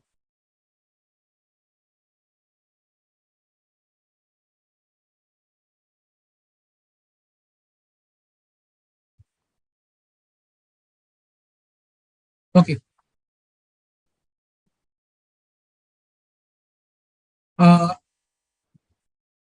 In particular division, sorry, in a particular division, there were certain funds which were of this many CR, okay, that were diverted to another construction, to another particular construction of a particular town, which were initially sanctioned for providing lifting of water supply scheme to group villages of this particular town and everything. So a fund which was allocated for a particular supply, a particular area, which was diverted to something else. Okay, which was diverted to something else. The reply was not acceptable, and fund should not be diverted and used in a somewhere else. Okay. Again, the EE had diverted JMM funds of this many CR and other schemes in violation of the provisions. So there was a diversion of funds. So by seeing these certain examples, okay, I could say that when it comes to the decision making,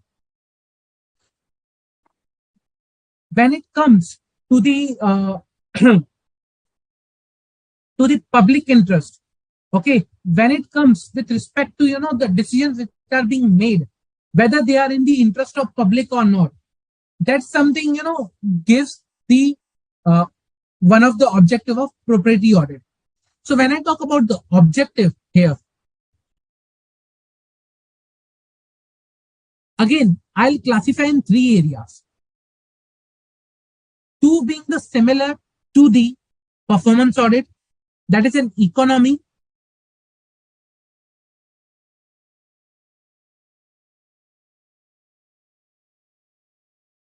because both economy and efficiency is good for public interest. And the third is, just a minute.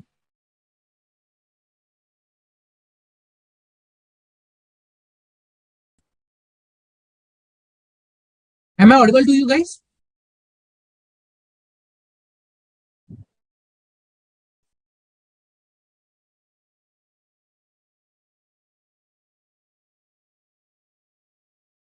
See, that is one of the two objectives out of three. The third objective, basically, which is very important, I usually call it as a public interest related.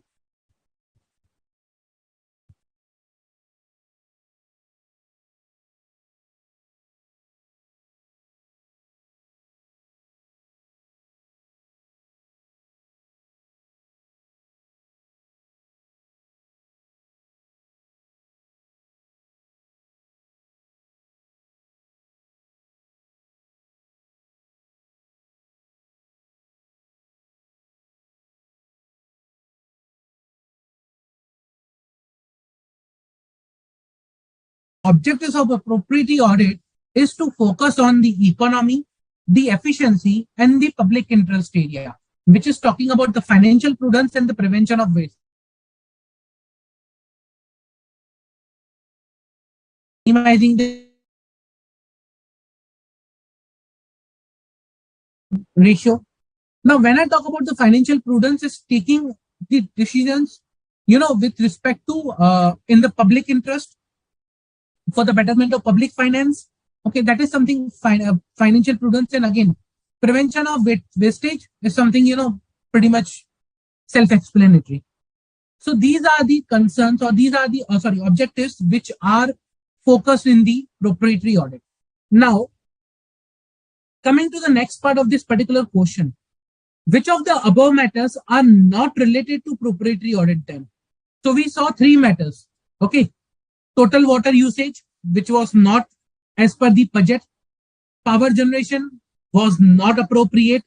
Okay, not as per the minimum prescribed capacity at 75 of 75%. And there was a minimum return on investment was missing in the budget plan, leading to missing audit criteria. So what do you think is the concern, or the like out of these three matters, which could be part of my proprietary audit? You can say all three, you can say none of them, or any two, anyone. So what those matters out of these three are, which can be related to the proprietary audit and which are not?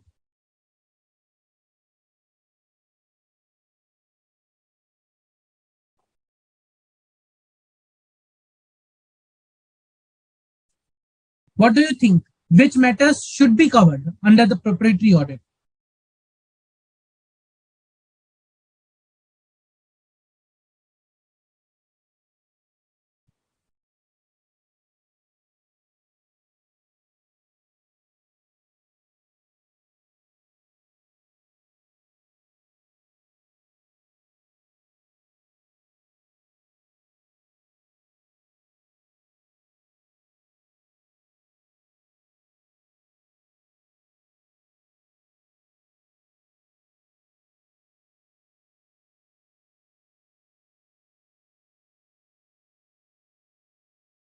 Come on, guys.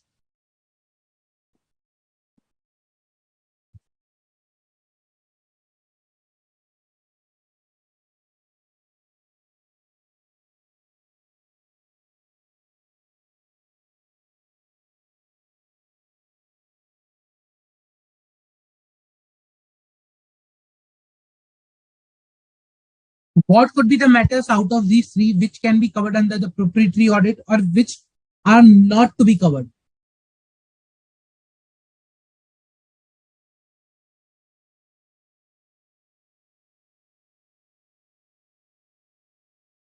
Good, Namrata, very good.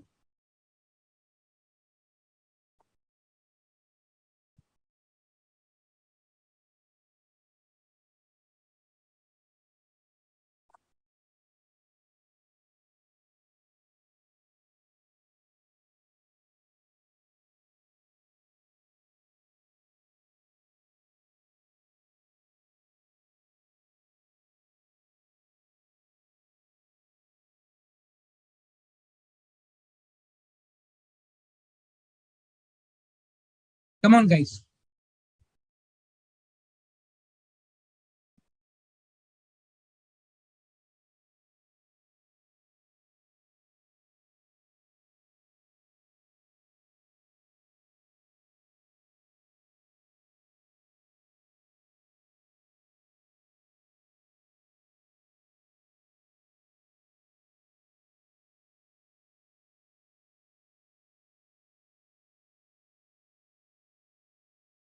Which matters you will cover under proprietary audit and which matters you will not?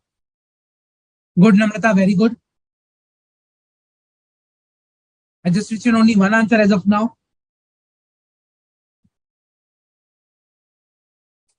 Good, Janvi.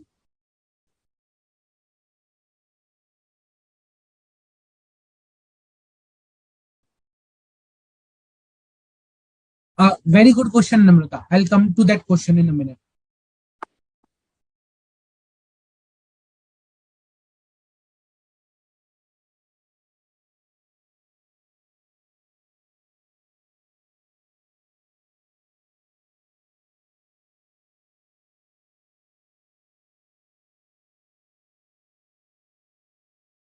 Come on, guys, quickly.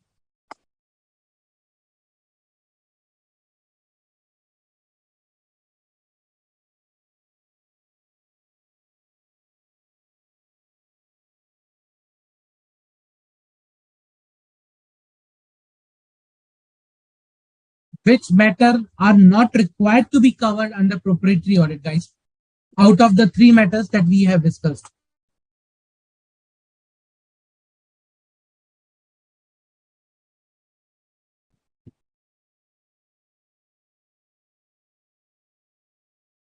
Out of the three matters that we discussed, which is the matter that is not required to be covered?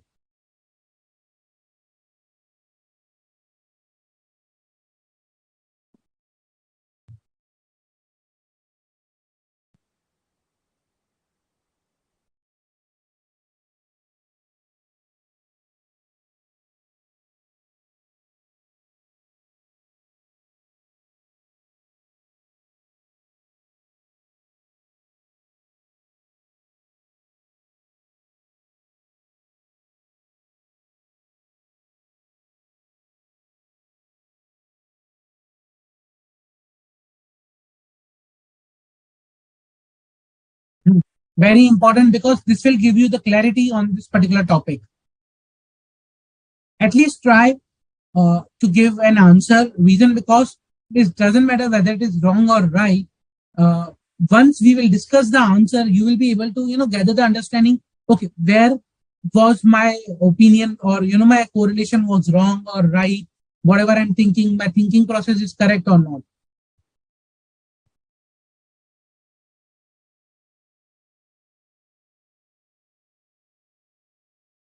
Come on, guys.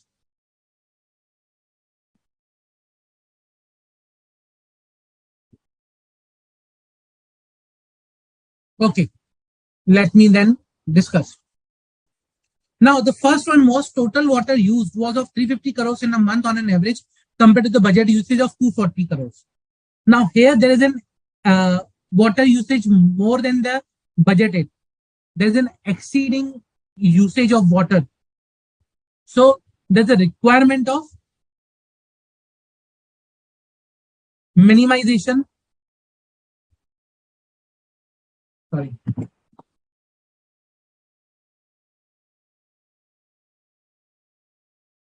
which I can say, okay, this is about economy.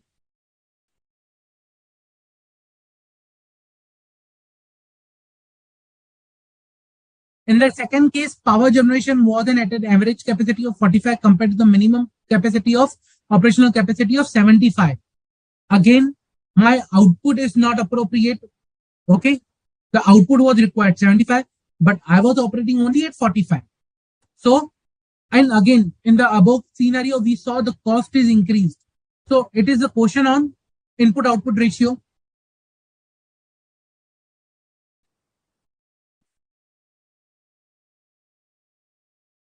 I'll talk about efficiency.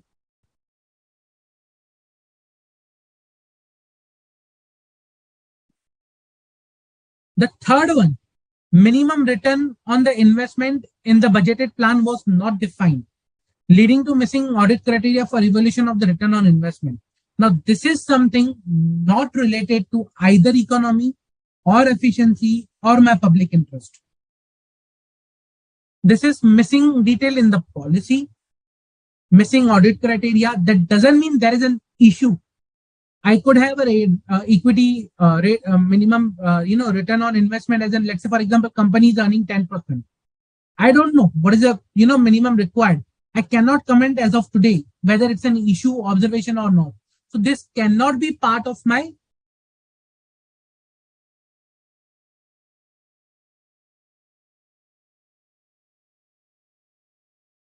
proprietary audit.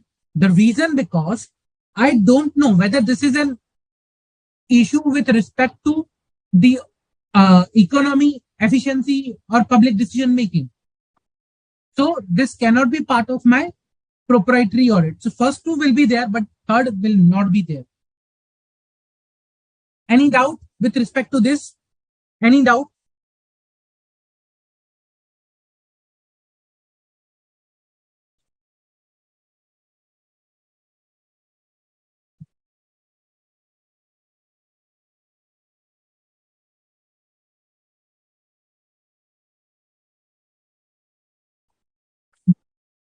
Namrata, with respect to your query of 18th July, I'll take it in a while, after this particular, topic getting completed. So I'll park it at the end and I'll definitely take it. Don't worry on that.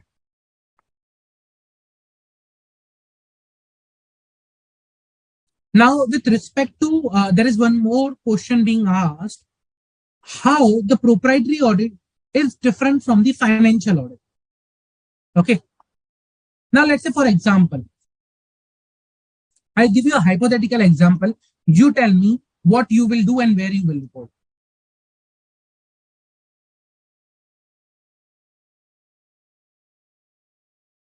The company, assuming Abo company, okay, Abo company, the same solar power company, the company spent rupees 450 crores on advertisement,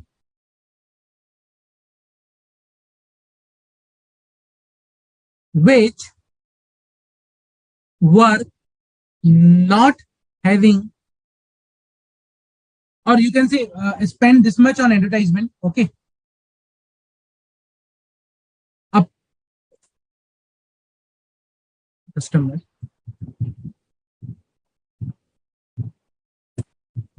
Yeah.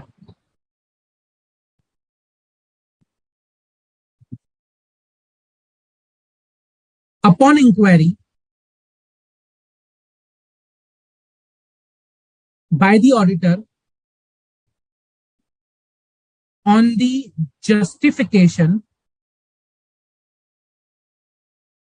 for on advertisement,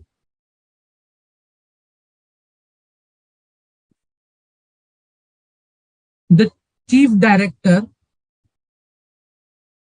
of company was not able to provide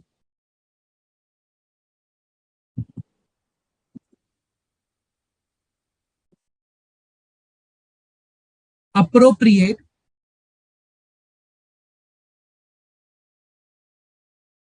justification Okay, was not able to provide appropriate justification. Now, this is a particular matter. The company spent 450 crores on advertisement.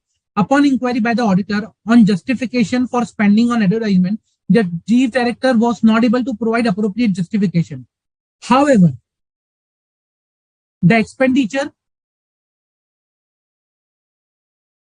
was genuine and advertisements were actually done. Now you tell me whether this particular point or this particular observation that I have written over here, will you cover in financial audit? Now, financial audit and my proprietary audit.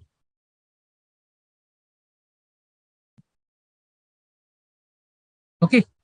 Now you tell me, will you cover this particular observation into financial audit?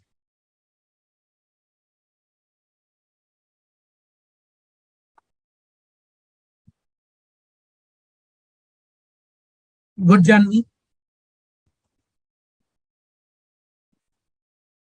Will you cover this observation in financial audit or you will cover in proprietary audit?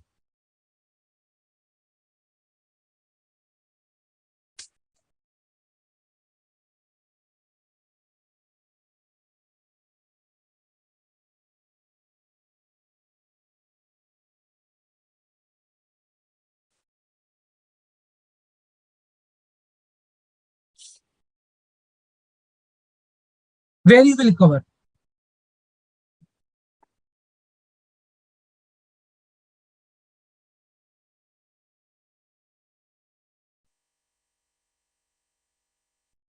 Good, Sumit. Good, Manish. Okay. Now, in financial audit, my objective, okay, is to express an opinion. My objective is to express an opinion on the financial statement.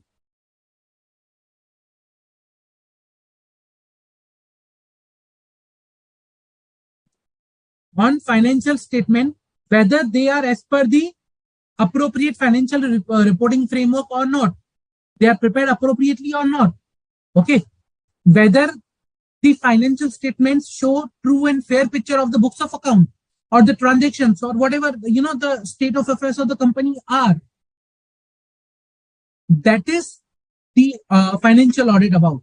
If the company has spent 450 crores, if that is genuine, that is done on the advertisement, whether that is appropriately reflected in the financial statement is the objective in the financial audit. But when I come to proprietary audit, it's not about the expenditure actually being reflected. It's about why it was incurred, about the decision making, which is not appropriately covered in the financial audit. Hence, in the proprietary audit, my objective is decision making.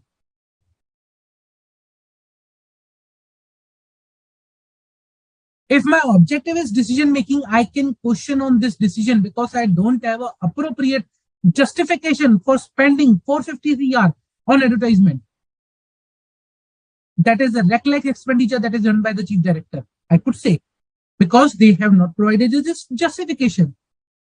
That is the difference between the financial and the proprietary audit. I hope I'm clear.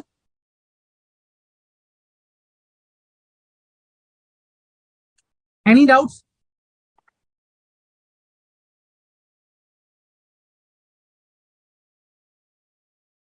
Any doubts, guys?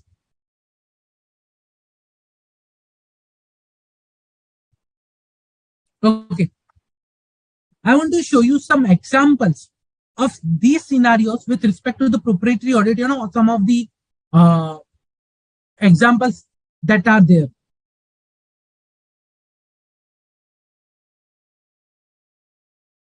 Which is again related to the economy, efficiency, and decision making.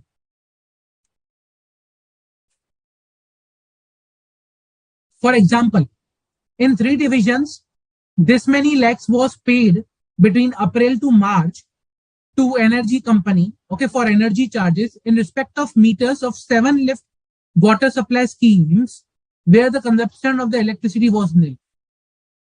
So for the nil meters, actually 21.29 lakh of rupees was paid. Okay.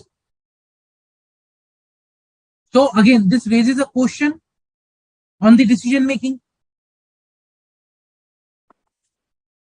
If you see over here, in this particular division, water charges of 27.42 lakh were embezzled and 12.02 lakh were not deposited in the government account. Now, this is the case of fraud, but again, it's related to the decision making also.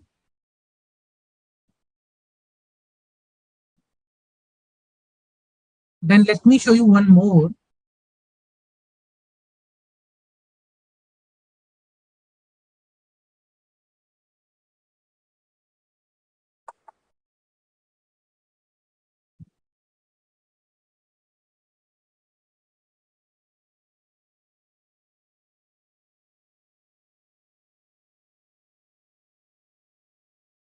See, now in the current case, in 7 test check divisions, recorded demand of electricity meters of 10 lift water supply scheme during March 18 to 2021 was very low in comparison to the contract demand, where the division has to pay demand charges to this particular company at the rate of 90% of the contract demand.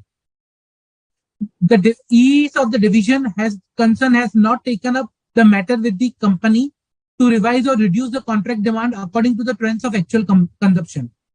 Had the contract demand being reduced as per the trends of actual consumption, payment of this point CR during the period could have been avoided. Means there was a scenario that, okay, there was something, a minimum fixed amount required to be paid, but actually consumption was not there. So they should have taken the matter with the electricity company to revise the minimum contract demand, and by this they could have saved the amount that is being spent. But there was a decision making issue. They did not take the decision, and because of which there was an excess payment of 0.95 CR. So these are the certain areas or certain observations you could see are related to the proprietary public interest. Okay. Incorrect decision making, not in public interest, wastage of resources, financial prudence, all these things can be reflected from here.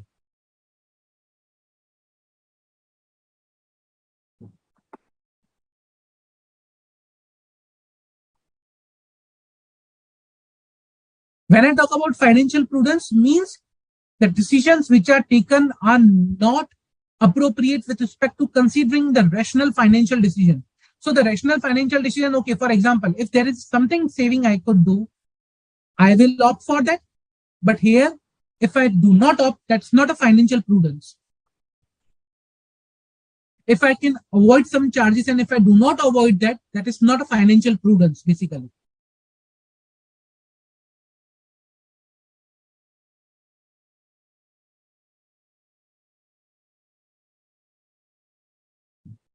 Now, for example, if I'll tell you one more example of the financial prudence, or you can say, or decision making. As per the rules, this particular provided expenditure should be incurred for the which the funds have been provided. Funds under NABARD are to be sanctioned and utilized for rural water supply schemes. Further, as per the annexure, the funds should have not been diverted to the purchase of lands, vehicle construction, residential buildings and other state schemes. Okay. Audit notice of some of the taxes within the funds of the NABARD have been diverted outside the scope of the program. Okay. The one which I showed you that were diverted to another schemes. Okay. Like in number, the E had diverted NPA funds toward 13 other schemes. Residential, official buildings, sewage schemes and other schemes in contravention of the guidelines. So funds were not used for the purpose for which it was sanctioned. That is also with respect to the decision making and financial prudence.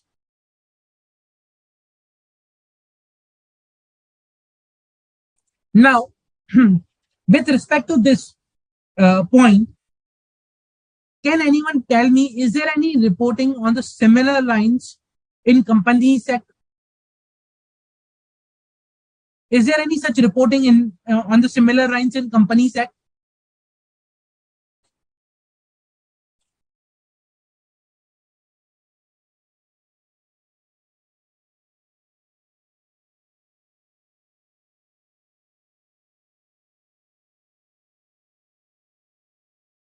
Do you think anything anywhere in the company sec? Is there any reporting on the similar lines?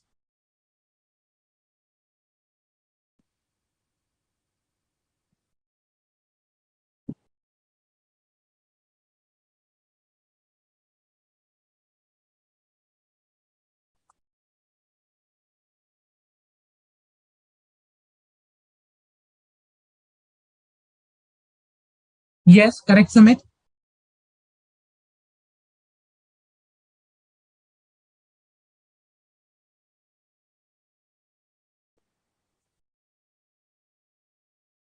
Correct, Janvi. Correct, Namrata.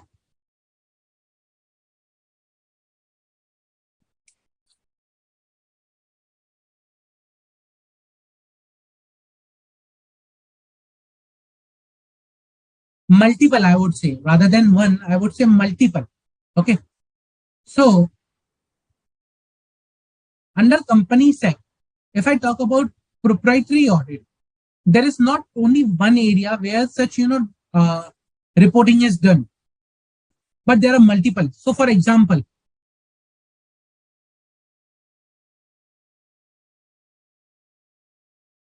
reporting under section 143(1), wherein such matters are required to be reported, like whether the terms of secured loans are, have been made prejudicial to the interest of the company, whether the transactions of the company are represented merely by book entries, where the investment of the company, are sold at a price lower than the fair market value or cost.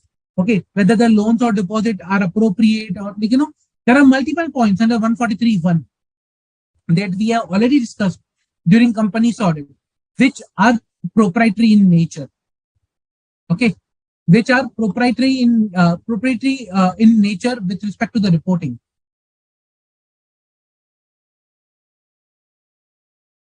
So just let me show you also.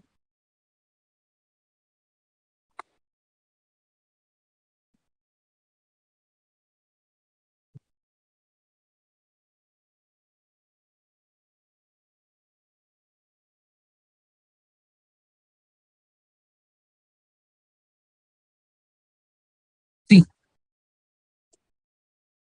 as I was talking about, whether loans and advances made by the company are properly secured, whether the terms are prejudicial to the interest of the company, whether the transactions of the company, which are represented merely by book entries, are prejudicial to the interest of the company, whether the company not being an investment or banking company, whether the asset of the company consists of shared debentures, which are sold at a price which they were purchased like cost, whether the loans and advances made by the company have been shown as a deposit, whether the personal expense have been charged the revenue accounts, okay, whether the shares have been allotted for cash, whether the cash have been actually received, or if cash have been not been received, then whether the position is appropriately reflected in the balance sheet. So 143(1) is basically on the proprietary natures and the decision makings and the transaction which are in the interest of the shareholders. Same way, we have some of the areas in Caro of the similar nature. Let me show you.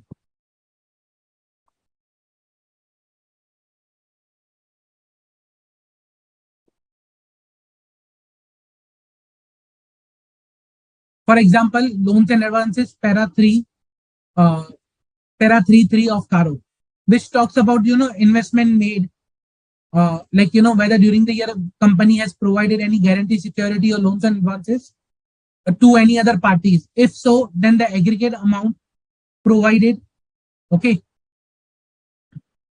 to subsidiary joint ventures and to other entities, whether the terms of loans are provided are prejudicial to the interest of the company, whether the repayment are regular or not, recovery steps has been taken for the overdue amount or not, whether is there any evergreening of the loan. So that was para 3.3. Then we have para 3.4. Again, which talks about on the similar line. In respect of compliance of provision of 185, 186 of the Companies Act for loans, investment guarantees, securities. Then you have para 3.7, okay, which is on the statutory dues, whether they are appropriately deposited or not. Again, it shows on the decision making. Then we have para 3.8, undisclosed income, whether they have been previously reported appropriately or not. Then you have a para 9 with respect to the defaulter and use of the loans, whether applying long-term loan for the short-term purpose. Okay, so there are a lot many reporting requirements. Then we have a para 3.10, which is respect to the initial public offer or further public offer, and the funds which are raised from the IPO and FPO are utilized appropriately or not. Okay, as they were mentioned in the prospectus. So there are a lot many paras in the CARO, and even in the requirements, there is a lot of requirements in the Companies Act which deal basically with respect to the decision making, and which is related to the proprietary audit nature.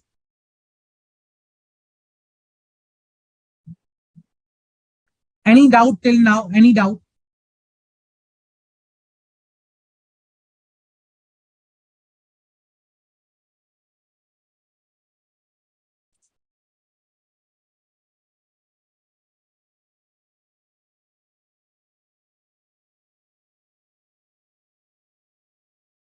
Any doubt, guys?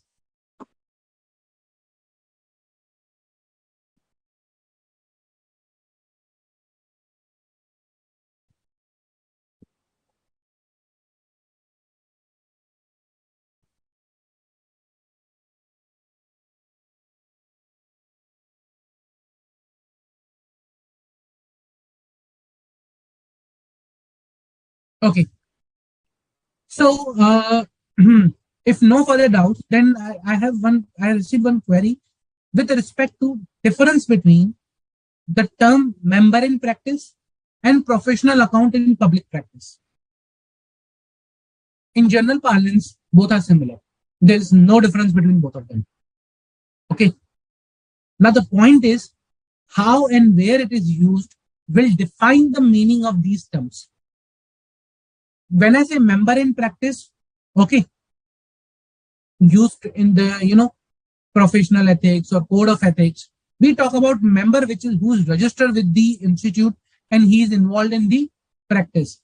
When I say professional accountant in public practice, okay, it could be a wider term, but again, how it is used and where it is used, that particular usage will derive its meaning.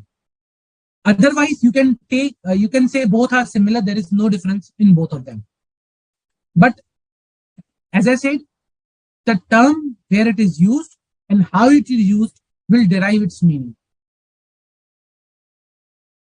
So if I say member in practice and professional accountant in public practice, they can be, they are similar in nature. But again, if you are referring from a particular provision or something, then I need to interpret on based of that. I hope I have answered your query.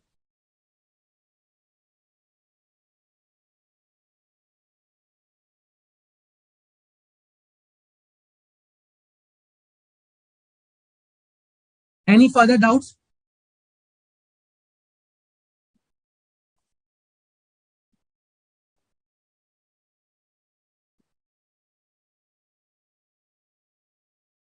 Any doubts?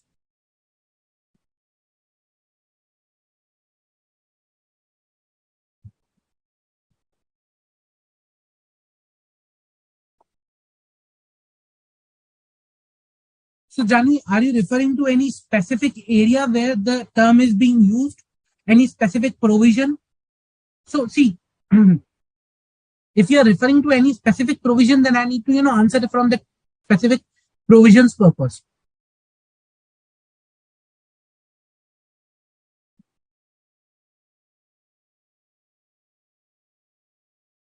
Uh, there will be sessions in the month of August with respect to, uh, with respect to the doubts and with respect to other topics also. So there will be sessions in the month of August. Yes. So you can ask your doubts in those sessions also.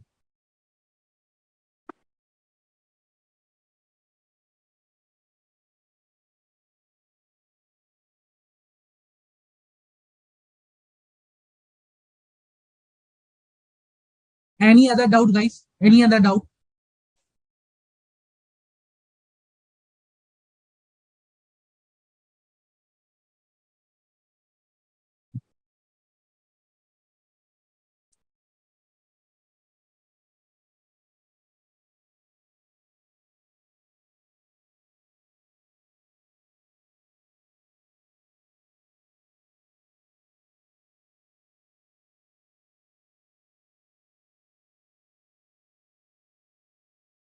Okay.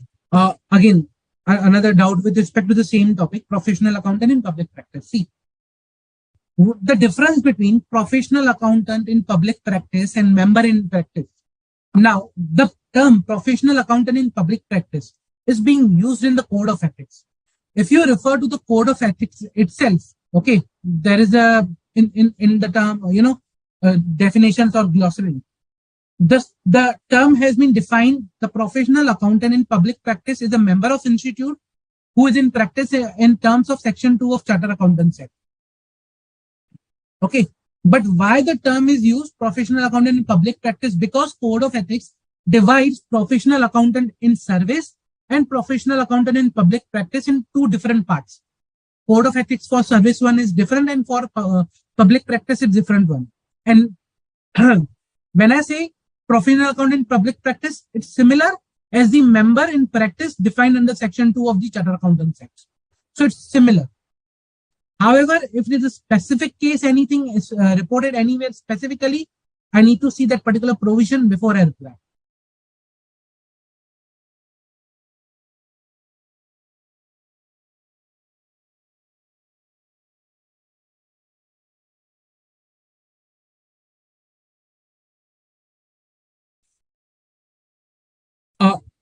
Namrata, can you provide me the full reference of your query, like, from where you are referring to, so that, accordingly I can answer? Any specific topic or any specific, page number of any of the study material you are referring to, so that, it will be very easy for me to read the sentence in correlation to the paragraph and then to answer you.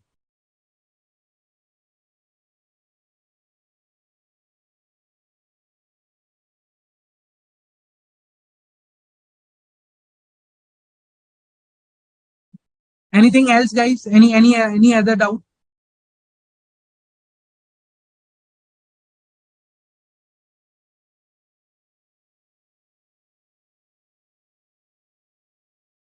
Okay.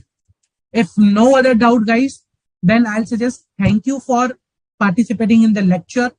In the next lecture, I will be taking up another topic. Again, I will be majorly focusing on the practical side of the topic. Please revisit my previous lectures, recorded lectures, study material, so that you can participate as much as the maximum level in the next lecture, when we will be studying the practical of those topics. Okay. Thank you, guys. Thank you for participating today. I'll see you in the next lecture. Thank you.